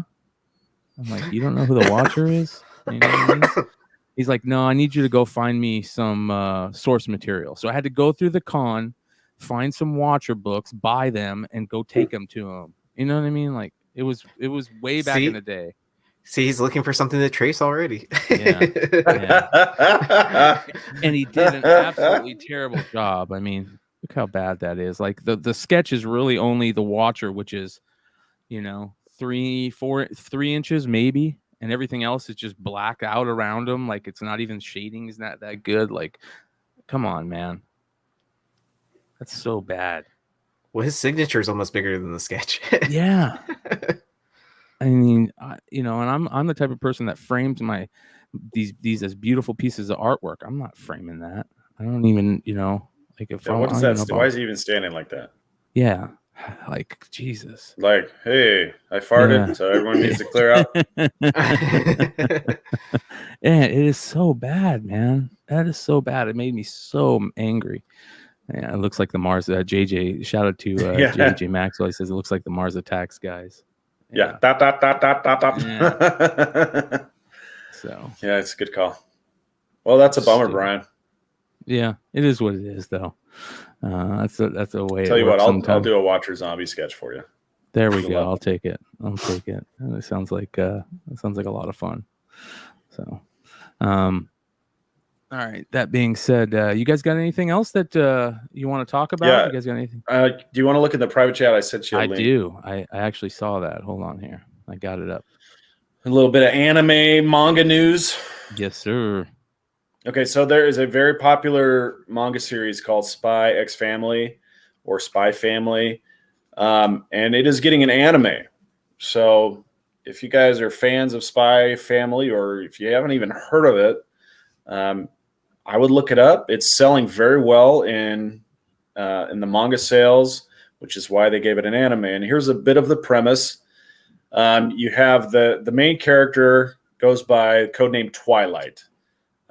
His cover name is Lloyd Forger, and he has been tasked with becoming a kind of a citizen, and he has to get a family to complete his cover. And he gets a daughter and a wife. And the daughter ends up being a telepath. Ooh, I like that. So the daughter can read the mind of her new adoptive father, and her name is Anya Forger. And then the two of them bump into a young lady who is an assassin, and she goes by her assassin name is the Thorn Princess, but she has a cover as just kind of an office worker, and so Twilight asks her to be his bride, or his fake wife, for this cover, and creates this kind of fun drama action. It's just a very interesting dynamic between the three of them, and they can't decide. The daughter and the wife want to kind of keep things going because they both come to depend on Lloyd, and at the same time they have to keep their little secrets, and they eventually adopt a dog who can see the future. There's a lot of great things going on, and it's a really fun series. So look forward to this anime coming out in 2022. And maybe look into buying the books. They are selling very well in Japan, and they should be coming into the United States through Viz as English translated manga as well. Excellent. Nice. It was funny, and I think I mentioned this maybe a show or two ago. Well, one of these nights we're gonna get Nick Hart on. Shout out to Nick Hart, another big anime fan. I was in Baltimore, and all I could hear from Nick was him talking about how much he loves your favorite Chainsaw Hero, Chainsaw Man. Yeah, Chainsaw Man.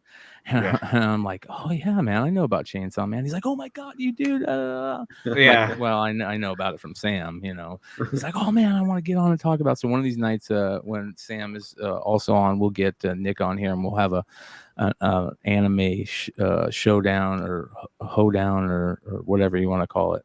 Power Hour. Power Hour, yeah, Power Hour, just like an anime nerd central. I mean, there's probably a lot in the chat who have their own little anime guilty pleasures that they can't really talk about in polite company. So, might be a chance to get in there and really nerd out. That maybe there's some closet anime freaks in there that would like to get out and talk about Chainsaw Man or anything else, really. Yeah. Well, I mean, Nick, he got me to watch Promised Neverland. I fell in love with that series. Like, oh, did you? Yeah. So, like, as soon as he told me about it, like, I watched the first episode, and then I watched the rest of the first season, like, that night. And then Yeah. like as soon as season 2 was coming out, I was like watching it weekly. And then he got me to start Wander Egg. So Okay. yeah. Promise Neverland is like do you remember that series Prison Break? I You guys don't. remember Prison Break? So imagine instead of adults, it were kids, and instead of a prison just in California, they're trying to break out of hell, and that's Promise Neverland. Yeah. I mean, honestly, it has the same weaknesses that Prison Break had, which is once they get out of the prison, it kind of loses a lot of steam. But it is a really cool start. Yeah. Hold on, let me do something here real quick. Oh yeah, the Cowboy Bebop live action show that looks pretty good. That's showing up on. That premieres this month, November 19. Yeah. We've talked about that, but November 19 that comes out same time as Wheel of Time, which comes out on Prime, November 19th. Those are two kind of highly anticipated series. Wheel of Time is based on a very popular Robert series Jordan. of fantasy books. So yeah, I'm really two great series to look forward to. I'm looking forward to the Wheel of Time stuff. Is Cowboy Bebop, is that a series or a movie? It's gonna be a series. It's a series. TV show. Yeah. Yep. It looks really good. It looks really good. Yeah, I hope that does well. Yeah. Well, and then like I was watching the I guess the YouTube live thing that they had, like where they were promoting the series and showing off the preview. They showed a couple of scenes that were going to be on there, and then they showed the introduction of Ines into it. So that was pretty cool. The dog? Yeah, the dog. Yeah. Because like I guess they hadn't mentioned a lot of things. Like they hadn't really mentioned Ed if Ed's gonna be on the show or not. I know Ines came up quite a bit, and so like they actually showed that. Yeah, I have a feel. I don't know what they're going to do with Ed. Ed is kind of an interesting quantity because Ed is such a bonkers character and also very young. And to find someone who can act bonkers but also still have the discipline of an actor is going to be tough, especially at such a young age. Yeah. So I think that's one of those things where they're probably trying to figure out whether that's a storyline they want to cover. Or, they are already decided, obviously. Well, but I mean, if they don't cover it, I think that's probably the challenge of it. Well, I mean, and honestly, like, I've been rewatching the anime series. Like, Ed doesn't show up until like halfway through the series, anyways. So maybe it's like a season 2 kind of situation. Yeah, maybe that might be the case. I would say it could be like Ed is to Cowboy Bebop what oh gosh, what's her name? The gal from Firefly, who was like the psycho Summer Glau. What she was to Firefly, right? Only Ed is just kind of a spaz, whereas Summer Glau's character is like a ninja assassin. And so I think that's a really tricky. But yeah, I could see them doing Spike Spiegel's storyline for season 1 and then Ed's storyline for season 2. I could see them pulling something off like that. I want to give a quick shout out to Mighty Mel V for all of you guys that love Drunken Chat and all that fun stuff. Mighty Mel V is also right now live on Whatnot, ladies and gentlemen. We're getting a little live look in on the Mighty Mel V cell. He is pulling out some really crazy variants on his Saturday Night Live show. You guys can follow all of us except Sam. I don't think Sam's on there yet, but Blue Green Artifacts and Yeezy Yee and myself follow us on Whatnot, all doing crazy sales all the time. But one thing that I do like to say about Whatnot right now more than anything is to remind people how amazing the deals are over there. You will not find better deals. You will not get 50 to 90% off the eBay prices that's you can on some of these books that are like just crazy on Whatnot. So just if you're a buyer, check it out. Trust me, it's worth checking out. the amount of money and you will save is crazy. So, yeah, True story. I love it. Yeah. There we go. Look at that. Chad Cave just won the last book. So, I think I'll be on tomorrow for Star Wars Sunday on Tales from the Flipside. I will be doing my Star Wars show with a bunch of non-Star Wars books sprinkled in. Yeezy Yee has a card breaking show tonight. Yep. And then I'll have a not safe for work comic show tomorrow. There we go. So, a lot of crazy stuff going on over there right now. We're going to be doing our best to give you guys a little bit better idea on how to use Whatnot and some of the pro tips over there. And also, if you're a seller at Whatnot, some of the things that you should be doing to make it easier on the buyers and vice versa. Flipside has always been a place where we utilize all the toys and gadgets and apps and web pages that we can to better our collecting and make our collecting, our hobby more fun and easier. JJ says he's going to be breaking a Star Wars box tomorrow on the Dark Side show. So for those of you guys that don't know, we do the Star Wars Sunday on Flipside where we do Star Wars Whatnot on the Flipside Whatnot account, and that runs into the Dark Side show over on Renavision. Again, make sure you guys are subscribed to Renavision, putting out some of the best comic book content on YouTube. It's going to be a lot of fun going forward with Whatnot. Like I said, it's worth checking out just being a buyer. I'll say that. Yeah. Brian, I have to second that. A lot of the shows, some of the shows, especially like Mighty Mel V, he's got 85 viewers right now. It's crazy. Yeah. But there's a lot of sellers, and there's a lot of times where there aren't so many viewers. There was I forget the name of the LCS now, but I was on there with Phil from Vintage Comics. We were in the same sale, and wow, LCS. It's a really nice copy. I don't know. I would say 7.5 or better.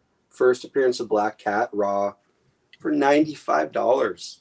Wow. I mean, if it grades out to a 5.0, it's worth 3, 4, 5 times that. So yeah, there's some crazy deals to be had. Yeah, and they're updating the app every day. They're trying to make it better and easier for buyers and sellers. And Trace Hunter makes a great point that entertainment cards are picking up steam right now. It's not just comics. Yeah, it's not just cards either and comics. It's toys, it's Funko Pops, it's action figures, it's shirts, it's racing memorabilia. People are selling just about everything. I mean, it'll get to a point where you're buying produce on this app at someday. You know what I mean? Like you never know where this thing is going. There's a lot of money being pushed into it. So this is a crazy story that I really wanted to bring up on Flipside the other Monday, but I totally forgot. I listened to some of you guys might think he's a douchebag, but I think he's got a really good podcast called Impulsive. That's Logan Paul, the older Paul brother. It's nice to kind of just see a young cat go through the stages of like being a douchebag at a young age and trying to learn how to be a better person. And you can kind of see that role in him. And as he's doing it, he's doing a podcast. Well, on his podcast the other day, he talked about the story of getting a PSA 10 Charizard, right? That in a PSA 10 case is $150,000 card. He bought it. And then he realized that there's only 2 BGS 10s. Now, for those of you guys who don't realize it, Beckett Grading Services 10s, their black label 10s, are the best graded cards you can get. They're a level above PSA 10, right? So it's like a CBCS 9.8. People love a CGC 9.8 over a CBCS 9.8. Well, the BGS black label 10s are impossible to get. And Logan Paul was looking at his PSA 10 going, oh my God, this thing is gorgeous. I think I can get a crossover and break it out of the case and take it to Texas, walk it in, and have them grade it, and it will turn my $150,000 card into, I don't know, $1 million card, you know, because there's only 2 BGS 10 out there, and both owned by one guy, which is crazy. The guy who sold Logan the card to begin with. So Logan, like a nutcase who's got a ton of money, cracks open the card with a pair of pliers and flies to Texas and hand delivers a Charizard that he just cracked out of a PSA 10, right? That's crazy to begin with. Well, long story short, it crossed over into a BGS 10 and just turned that card into, 10 times the amount. Absolutely crazy story. And he's telling that story on one of the biggest podcasts in the world, right? So guess what Logan Paul just did? Logan Paul just dropped $150 million investment into Whatnot, right? So he sees what's coming with this. A lot of these young collectors see what's coming with this. We got all these young collectors, these Pokemon card collectors that are moving into different parts of the hobby. I wouldn't be surprised if Logan Paul jumps into the comic collecting next. You know what I mean? don't know, Brian. Sounds like a dirty flipper to me. He sounds like a dirty flipper to me, and we love him over here. Logan Paul, we'd love to hear you come over here and talk about your dirty flipping stories on Tales from the Flip Side. So we'll see if we can pull that off. Man, and that takes some cojones too to gamble something like that, to like crack open a that's like one of us taking like a whatever 9.8, 9.9, 10 or something like that, and it's like, oh, I don't like this grading company, I'm going to cross it over to that company just to see if it retains the grade. Like that. Yes. I mean, I have a 9.9 that I subbed myself. I could never imagine cracking that and sending it to the other grading company just to see if it hits a 9.9 also. Yeah, like bonkers. Yeah. I don't think I'd ever do that, but I mean, that's just me. It's like putting it all on black. You know what I mean? That's like the type of thing. Like, it's really gambling with that. Not only are you cracking it out, you could snap it and bend the card, or fuck up the card by cracking it out.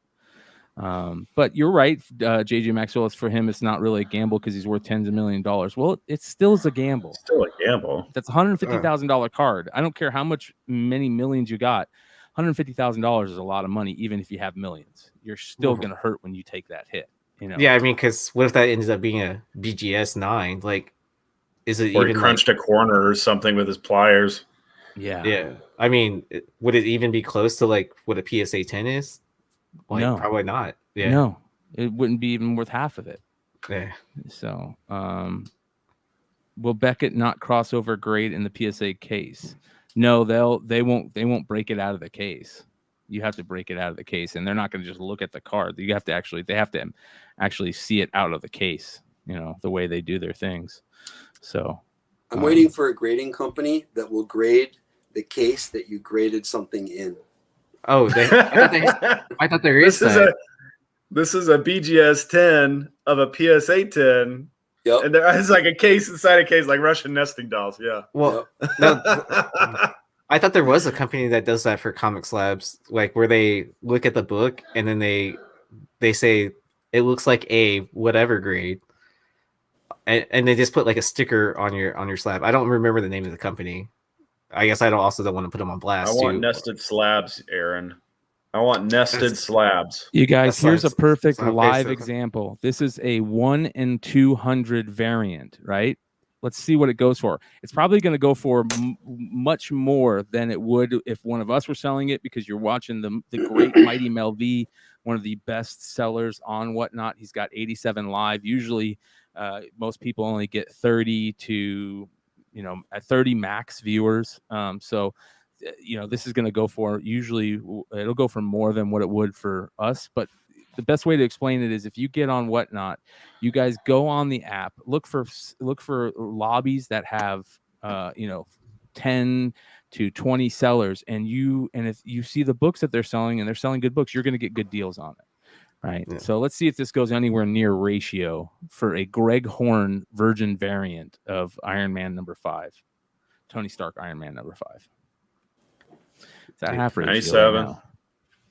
Right, What are you saying it should be? What do you It should be at least 200, right? Yeah, 1 in 200. Yeah. You like any of the incentive ratios, you can assume that whatever ratio it is will go for that. Well, that's the base cost of it, right? So you're like saying a 1 in 200 would be $200. 1 in 25 would be $25. Yes. So he just sold it for 150, right? Ideally. So, yeah. I mean, that's usually what the price is like whenever it's released, right? And then if it's a super hot book, it'll jump up like whatever times ratio. I mean, you guys will tell me I'm total noob at all this stuff. It's good, man. So are a lot of the people that watch us. That's why we do what we do. Yeah, I mean, that's why we try to answer, because we had to learn that too at some point in time. Yeah. JJ says, what? No, ratio is not base cost. No, it's not all the time. But especially on a newer book, people right now, the way that they're selling books, they go based on ratio. If it's a 1 in 20, it usually is $20. If it's a 1 in, 50, it's a $50. Because it's like the cost of buying the base cover, right? It's about $1, right? $1.25 or something. No, the book, they're usually like anywhere from $5 or $4 to $7 nowadays, I think. Okay. But to the distributor, on the retail side, on the retailer side, you can assume that they're getting books at like what, half off cover price, about, give or take. And then I mean, it's changing now with like Diamond versus Penguin Random House. So I'll just use Marvel as an example. So as a $4 cover, they're probably getting around $2, right? Okay. So if they order 25 copies of a 1 in 25 to get that one cover, they're paying like $50. So that's why sometimes you can see something a little bit higher for those like 1 in 25 incentives. So some stores are charging like $30 to $40. So then really it should be double that, right? So instead of 25, it should be $50 or $100, so that they're covering their costs.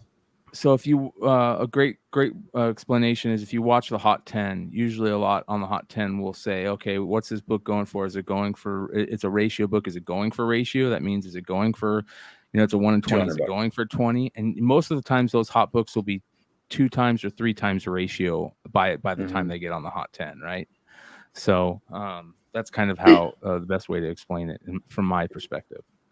But a lot of if they don't keep getting pressed, a lot of the ratio variants settle in at somewhere between 1/4 to half ratio, typically. Yeah, because not all of them are hot books, and some of them right. But again, you're getting great deals on these books. Like Tony just said, he picked up a first appearance of Black Cat for $90. That's crazy. Yeah, and Mel is consigning. That's all these books are Mel's. So shout out to Mel, who does consign these. But consignment's tough. As a person who also consigns books, it's not as easy as you think, because then you got to ship, and shipping is 90% of the work on Whatnot. Don't think that you're just going to go in there and sell and everything's going to be great, because if you sell 50 books, you're spending 4+ hours or 3+ hours, at least 3 hours, shipping or packaging. If you sell a short box, you're spending a whole freaking day. Yeah. Depending on how many people bought multiple books from you, Well, I mean, and then that's something I learned the first time I hopped onto Whatnot. I set up like an auction, and I think I did like 50 to 60 books, if not more. And then I was like, the next day I was like, oh crap, I have to pack all this. And then but now I'm like starting to like set up themes for myself, like where it's like, okay, this group of people is going to want this. And then I found that easier. And then it also lowers the amount of buyers I'll have like typically around 30 viewers on a show, which is, for me, I think that's pretty decent for just like, starting out and all that. But I mean, my first show versus like some of my later shows, sending out like 50 different packages to different people, like where it's just like one comic book, it's like kind of like, oh, that's also like only one Gemini going out to that person. It's, it's just little things like that. Yeah. Yeah. we have a lot of stuff coming up. We're gonna start doing hopefully a market report on Whatnot here soon on the Flipside channel. We're going to be talking specifically, and it's not going to be our regular market report that we normally do. It's specifically like steals on Whatnot. Like, hey, this Strange Academy 4 Alex Ross Scarlet Witch 1 in 100 is going for $200 on eBay. And it just sold on, and 4 of them sold on Whatnot for an average of $80. That type of stuff to show people like how great the deals are on collectibles on Whatnot. I'm telling you guys, like, this isn't coming from somebody. Whatnot is not paying us at all. They're not giving us any sponsorship. We're not, as of right now, we are in no sponsorship deals at all with Whatnot. I'm telling you that 100% truth. Right now, there's no sponsorship deals. They're not giving us any free books to give away. Absolutely nothing. The only thing that I'm using for Whatnot is selling books. And here's a perfect example. He's putting up this gorgeous White Fox variant, and this book should sell for a decent amount because it's so hot. Take it off the screen. I want to bid on this one. Yeah. So let's take a look here. This is let's have him put once this goes, we'll see what this sells for. But this one, every once in a while, you'll get a super hot book in there or a super book, rare book that people don't see all the time, and it'll sell for about going rate or more sometimes, but most of the time, yeah. This is gonna be a crazy auction right here. That's why I'm glad we're watching it. This is the book that I really, really, really wanted out of all the books he was auctioning off that night. Do you like that? He did that. Well, I think it's not even out yet. The Elektra Daredevil kind of homage to this cover. Yeah, I mean, we talked about that. Yeah, it's it's on FOC right now. Yeah. So yeah, this book should sell for a nice little chunk. Hopefully, we'll see what happens. This is a beautiful, beautiful book. I'm surprised. I'm surprised that Mel isn't. I'm surprised Mel is selling this book. He's always trying to get. Well. Look who chimed in. Yeah. Anyways, live purchase. So. Is there someone in chat who's starting a bid war here? Yeah. Double J Comics says that Strange Academy 4 variant sells for less than 60s on eBay. I get it, brother. I'm not saying that every book over there.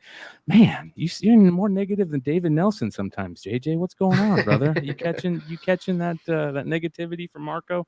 He's trying to out roast David Samuelson, but Samuelson comes in with the hits, man. He's hard to beat. Yeah, just wait until we wake up in the morning and after he watches the rewind, I'm sure we'll see the comments afterwards. Yeah. So let's see here. This is Future Fight First White Fox #1. This one at 9.8 goes for, over $1,000, between 500 and 1,000, 500 to 1,000, depending on the market. Yeah. JJ Come says, on, Tony. Maybe. I believe in you. Don't think Whatnot is all that. I'm back. Oh, Tony. Oh, 161. Not bad. It's a near mint copy, but I was rooting for you, Tony. Wow. Yeah, it's tough. 109 viewers now. That's a lot of competition. Yeah, that's a lot of cards going up. Yep. Beep. Yep. Beep. And here's the thing. I mean, you as a seller, you also figure out what are the best things to sell on Whatnot. Let me tell you, the best things as a first seller, you shouldn't be selling these crazy high ratio books on there sometimes unless you're able to get 109 viewers. If you're not able to get 50 or more viewers, sometimes you shouldn't be selling these crazy slab books. You gotta get some deep pockets in the seats there. Yeah. It's funny. I'll have this book in my Whatnot sale tomorrow. This Venom 25 second print 1 in 25. Oh, dude, you're gonna drive the prices down with your chit chat. I know. Trust me. I don't think anybody over there that's betting on this book is listening much to us right now. They're just too into the mighty Mel V banter. Well, and then what I like to do is I like to sell books that have decent covers, blah blah blah, and then that might have some spec in it, but other books I'm just looking to get rid of. And then I like to sprinkle in like some of these bangers that like people want. Right. And so yeah, just to like mix it up a bit, because people do float around into the different rooms to see what other people are selling too at the same time. And if they don't like what they see, then they move on to the next room. Mm-hmm. Yeah. Come back to your room. Yep. Can we back highlight right Trace? next to it. I was Can we just highlight saying, I'm Trace's sitting comment? right next to a stack. I had a little quiet whatnot sale the other night, and it was kind of last minute, and I didn't promote it. And I did it a little late at night, so I didn't have a lot of viewers, but I had a whole stack of books that didn't even get an opening bid. And I didn't start them at $1, but like hip hop variants didn't even get an opening bid. I mean, these were going for Lady Death, First Spawn of Angela. 9. Nobody Wow. bid. $1? Wow. Not even $1. $1. No, it wasn't $1, but they Oh. were really cut rate opening bids. First Dark Avengers.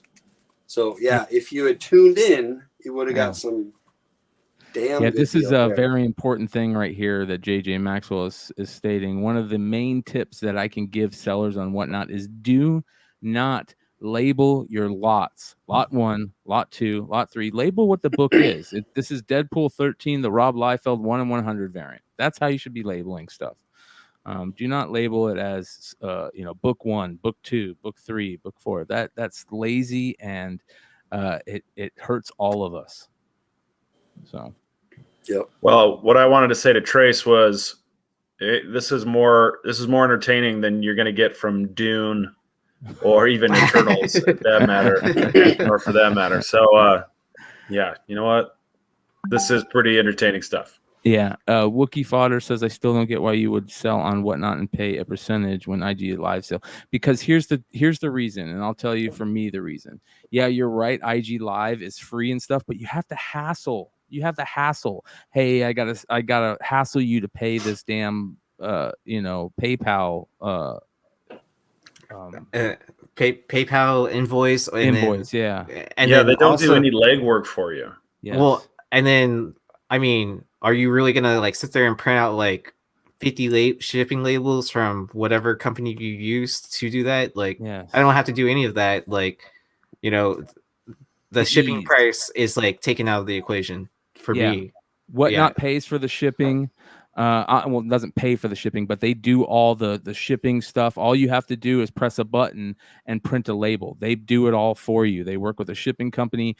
They set up they batch stuff together, so you don't have to batch them together. For example, if you buy one book, you pay the $6 shipping. Well, if you buy any other book you buy after that, it's just $1 extra shipping.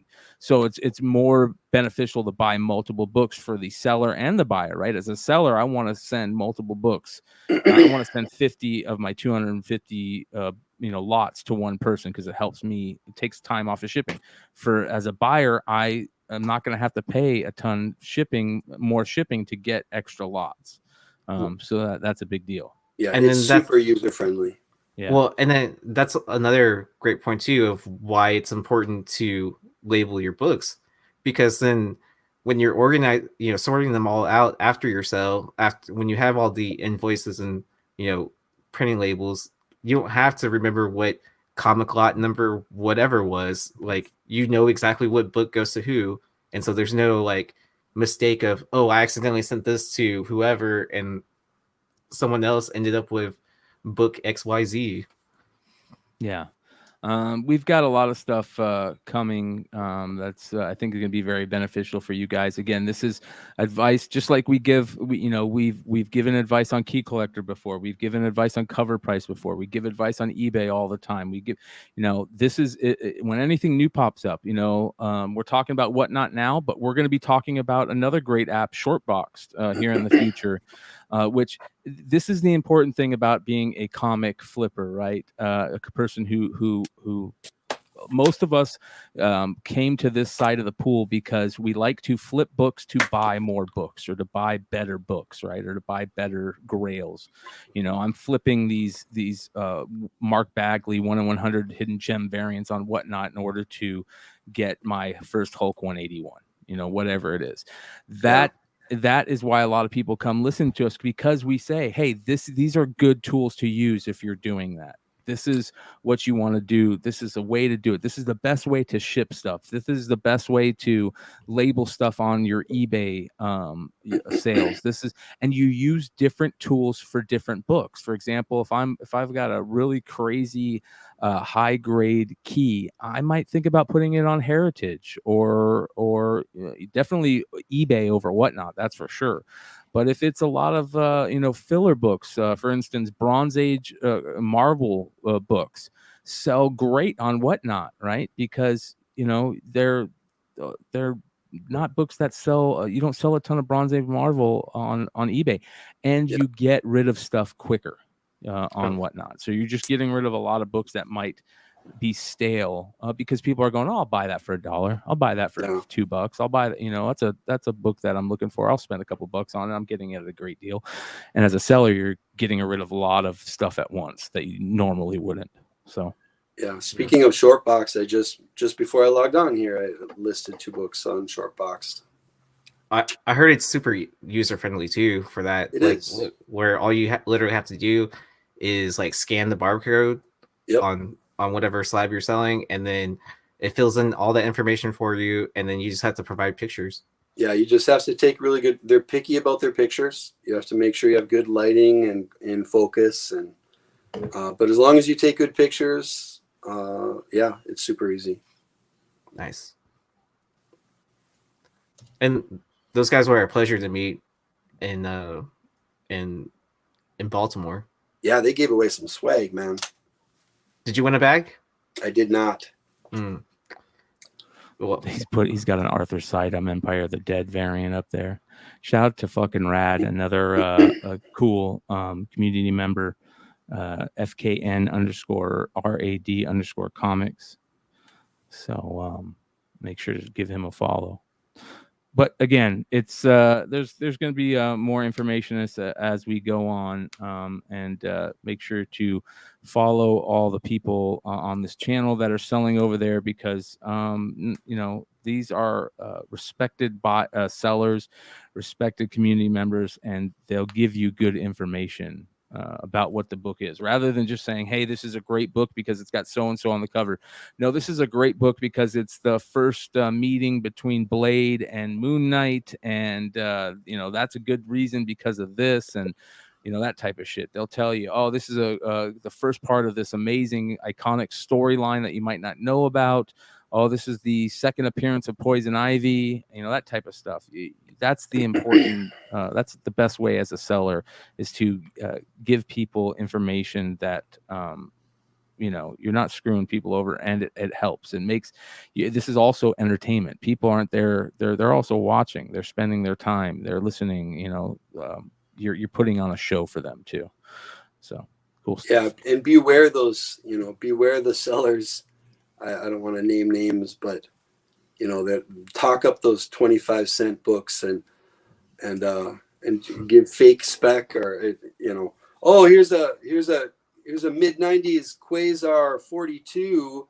He's coming to the big screen very soon. This is a $20 book, people. That's bullshit. Yeah. Here's one thing I will say. JJ says, also tell viewers the condition. Please don't say it's really nice. The problem, I agree with that to a point. I think, for example, the way that I do it, all my books are very fine to near mint unless I say otherwise, right? Sometimes it's too hard to pull out every book and show every book. I think it's important to, if you can, tell the condition, but I don't expect every person to bring out, if you're selling 500 books, I don't expect you to bring out show every condition of every book. You don't even have it, you can't even do that in a minute. You know what I mean? So it's kind of hard. I think the key to it, in my opinion, is just, if a book has damages, talk about that, show them the damages. Otherwise, hey, all my books are very fine to near mint, more towards the near mint side. But I just say very fine to near mint just to, basically cover my ass, right? But if there's damage, if there's the back cover is ripped or something, I'm going to show you. I'm going to say, no, this book isn't very fine to near mint, and here's why. So Well, I mean, I think that's something I've noticed from a lot of us on Flipside that sell on Whatnot is that we take the time to like point out those major condition flaws that that will ding you if you decide to grade this book. I'm not saying that all the books that we're selling you should grade, but if it's something that's important to you or whatever, like this is, these are major flaws, spine ticks, whatever, spine wear, all that kind of stuff. Yeah. Hartman says just take picks, take great picks. JJ says there's no picks there. I think there is picks on Whatnot now. They just put out a new update that has that ability, if I'm not mistaken. Does that sound right, guys? Yeah, I think I heard something about that. Yeah. So you can not only start. Tony. You can not only start doing the picks, but you can do you can clone stuff. Like in the past, if you put in 100 auctions for this auction, and then you didn't get to them all, those just got deleted, and you had to re-put them in the next day. Now you can clone those over to a new auction and stuff. So which is very nice. You're muted, Tony. I was just agreeing. Yes, Okay. very much so. Yeah. And then for my understanding about the cloning thing is that like once that sale ends, as long as you have one scheduled, you can copy over stuff from a previous sale. Yeah. Well, Rod, I'm glad. That's why we do what we do. Again, really, everybody that you see on this channel that's sitting behind the camera was in the live chat, 6 months ago. We're all the same. We're all just like you. We're collectors who are watching this show.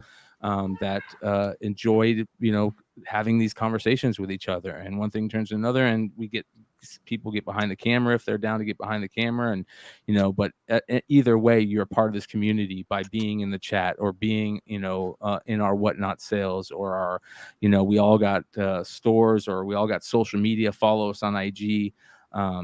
Shout out to all the people who are in all the great Facebook groups. There's a lot of great Facebook groups out there. We're going to do our best to get a Discord thing going. I think that's also very important. So, yeah, good stuff. Good stuff. All right. Go ahead there, Sam. Did JJ, did you get your My Hero Academia book at the movie? It looks like they're going for between $15 and $50 on eBay. Wow. Right now. So Not hopefully bad. JJ got a hold of one. Yeah. That's not bad at all. Let's see here. This one is interesting. It says, I'm going to say this wrong. Latte Dare or Lottie Da Records. Lottie Da Records. There we go. Lottie Da Records says, yeah, my only complaint on Whatnot is grading and shitty packaging. I have so many books I'm going to have to send for pressing. The packaging thing is something I don't understand. Like, as a person who, prides myself on trying to get the good packaging out there, the shipping thing is just something that just doesn't make sense. People who ship terrible, yeah, that's a big problem, not just on Whatnot, that's everywhere. And one of these days we're going to do a show here on this channel, if not on this show, somewhere on one of the shows on this channel. We have a huge collecting 101 segment group coming. I know the Modern Playbook Dope Boys are going to do a specking 101 type thing, and we're going to try and figure out a way to have segments on the shows on this channel to help the newbies who are in this group. Here's how you should ship comics. Here's how you should post on Whatnot. Here's how you should post on eBay. Here's good things to look for when you're looking for comics, that type of easy stuff. Here's how you bag and board comics. These are great, shout out to Gator Guards and clear backing boards and Mylars and Mylights and fullbacks and halfbacks. Like, we're going to tell you all that information. So like Solo Wookie says, who doesn't love a good package? Shout out to Solo Wookie. Thanks for the double entendre there, yeah, Wookie. You see what book Mel's got up right now? No. Let me see here. Hold on. I don't know if I can get to it. Let me see if I can get to it. I'm interested to see now too. All right, let's see what we got here. Whatnot.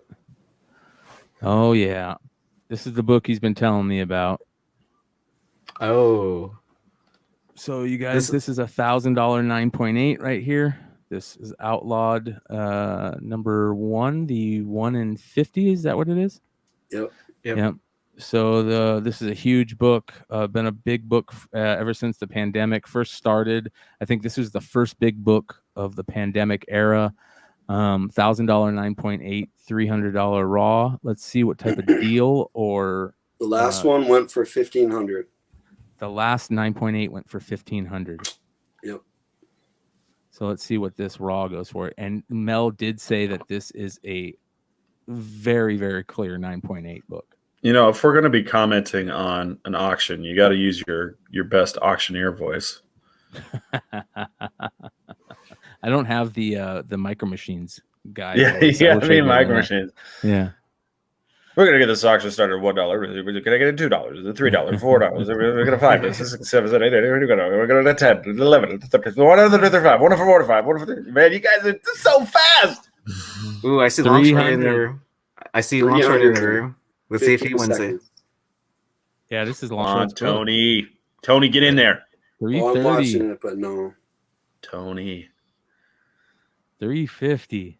370. Brad's dozer. Is he going to bid against himself? That's always funny. Certified 9.8. Well, not yet. We got 391. Can I get 411? Anybody? 411. Oh, yeah. Come on, Hartman. Hartman, I know you want it. Well, hasn't Mel had one before? Yeah, he sold one for 300 a couple nights ago. Oh, okay. Yeah, but And it wasn't as nice. He had a as this one. 9.8 too that he sold a while back. Yeah, oh, he sold wow. a 9.8 for 1,000. This must be a consignment, huh? Yeah, this is a consignment. Crazy. Yeah. Come on, Hartman. It's $500 for a raw book, man. $533 for a raw book. That is crazy. That came out last year. Yeah. I don't think I've ever paid that much for a raw book. I think the highest I've ever paid for a raw book is probably 300. I want to say. No, wait. I take that back. I bought one from JJ. I won't say how much I paid, but I did pay a pretty penny for it. For Outlawed? No. It was the Something Is Killing the Children ghost book. Oh, okay. The number 6, 1 in 25.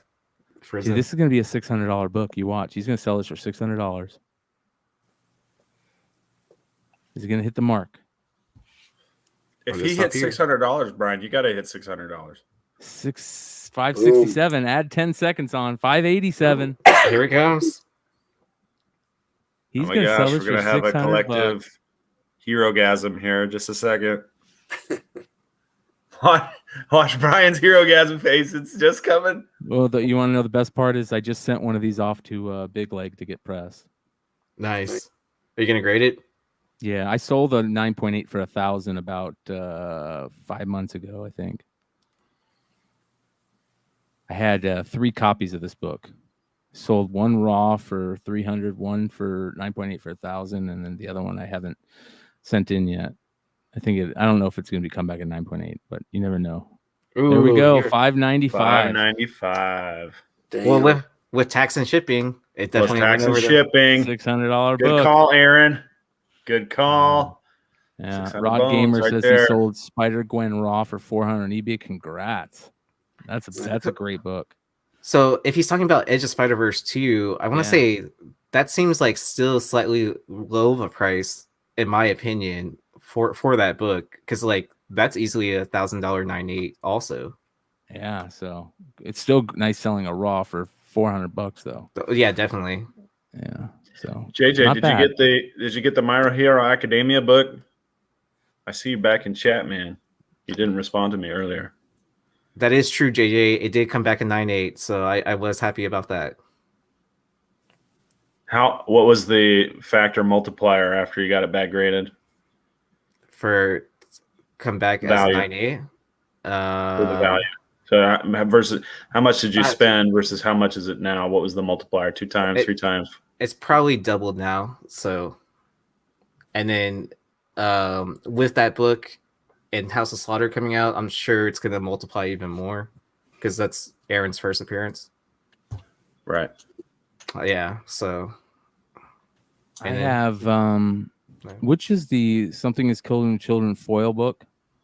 that is issue 1 7th print. Is it 1/7 print? Or is it the issue 16 that Ji-Hun Lee did? It's the issue 1 and it's a foil. Okay, that's the 7th print.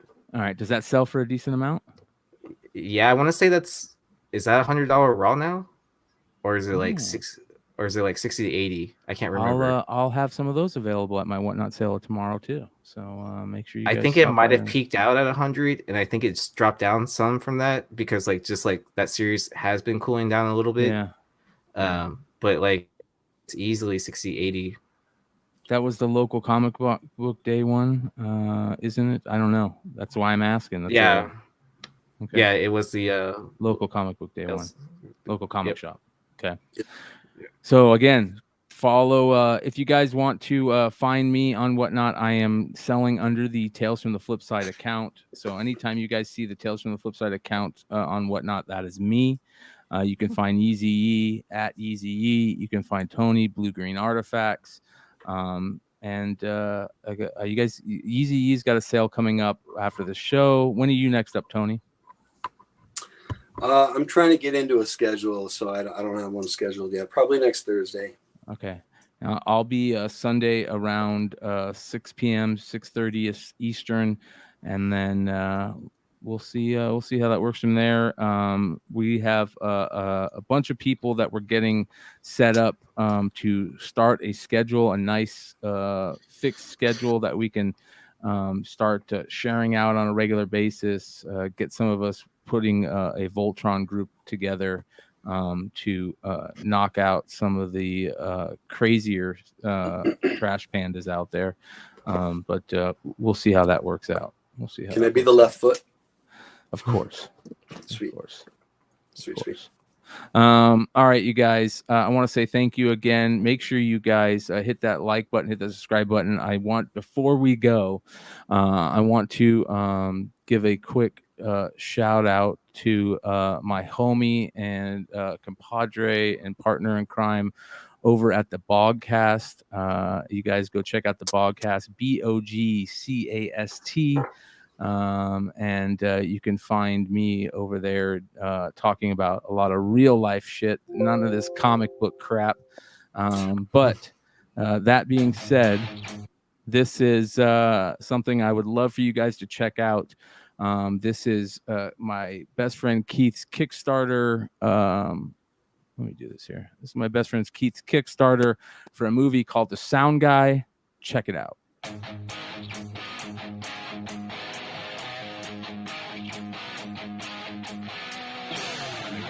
My name is Keith Obed. I'm the writer-director of The Sound Guy. My name is Justin Bird. I am actually the assistant director. Hi, I'm Scott Levesque.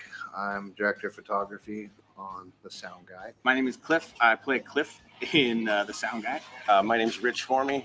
I play the character Mo. We are a group of actors, musicians, and filmmakers coming together and joining forces to make the best damn stoner comedy we possibly can. I really couldn't believe it, actually. I thought this must be a joke. This couldn't be a real project that's happening. Because I'm a sound guy in my real life. There couldn't be a role more right for me. And then after working with Keith, I've found even more so that the character just feels written for me somehow, even though Keith and I don't know each other prior to this project. This is an Arizona film, all Arizona actors and crew. Music is originally scored by Arizona artists. Where we are now, halfway through production, it's the thing I live for most on film sets, is being able to see something from concept to completion, to be able to have a crazy idea and be able to fight nature to capture that moment in time, and basically in a place that doesn't exist. It takes a lot of effort, time, and money. And that's where you can come in. Yeah, we're doing a four-day block of shooting in here in December, and where we're doing a concert scene in here. Bobby Buttrock, the 80s god of butt rock, is going to be in here doing a show. So this place is going to be crawling with 80s broads. The thing that sucks about making films is it requires a lot of money. There's all kinds of moving parts that come together to make one cohesive piece of art. The best way that you can help is by financially backing the project. And by doing so, You can get rewards, such as a shout out on social media. A poster signed by cast and crew. Get a spot as an extra in the scene in here that we're shooting. An invite to the premiere, or even an executive producer's credit. $1,000 donation will get you an executive producer credit. So Yes. you'll be not only helping out a really cool local Arizona project get off the ground, but you'll also be credited as like you're some kind of a badass that's really involved with stuff. So we strongly believe in this project. And once we are done, it's going to double as first a pilot, which will be pitched to all the major networks, and also a short film, which can be presented in all the film festivals in 2022. Almost like, I don't have children, but it's like having a child and seeing it grow, So it means a lot to me. It means a lot to the crew. My favorite fart I just did that. of the filming process was smelling this guy's farts. No prop guns over here. Yeah, no problem. Is that really bad to talk about? So make sure you guys go check that out. Kickstarter, The Sound Guy. There's also a webpage at thesoundguyseries.com. Yeah, it's going to be a lot of fun. And you also find me in it. I will be reprising my acting career for the Sound Guy series, playing a guy named Brian who's a stoner that's into comic books. So it's kind of weird, playing that different. Is that role. part that was filmed in your house? Yes, it was. Yes, it was, with the good old graphics purple 6-foot bong. So shout out to graphics. I'm gonna have them Awesome. sponsor the podcast one of these days. But that being said, make sure you guys go check out Sam's Triple D Dodgeball group. Sam, what's going on with the Triple D Dodgeball group? So we are working on a huge event for the end of our season 4, which will take place in the second week of December. And what we're trying to do is get former NFL legends, local legends, to come play dodgeball. A few former NFL quarterbacks are going to go up against some average Joes, and some friends of mine who played college ball, and we're just going to try and have them murder us, really. And it's going to be so much fun. We're going to get a big stadium so we can have a lot of people come watch. And that's what we're looking forward to in December for Triple D Dodgeball. In the meantime, you can come play any Wednesday night if you're in the East Valley, Phoenix area, or you want to drive from wherever you are, you can come play. We are playing at Gilbert High School in Gilbert, Arizona, and it is a lot of fun. It's a little bit dangerous. You're kind of taking your life in your own hands when you step onto that court. But if you come back a second time, you are forever cemented in the Hall of Heroes for sure. Oh my Lord. Yeah. Love it, man. Love it. So make sure you guys go. I dropped the link for the YouTube channel in the chat, you guys. So make sure you guys go check that out. That's awesome. Yeah, if you guys are ever in the Phoenix area, go jump in for some dodgeball fun. That's definitely what it is.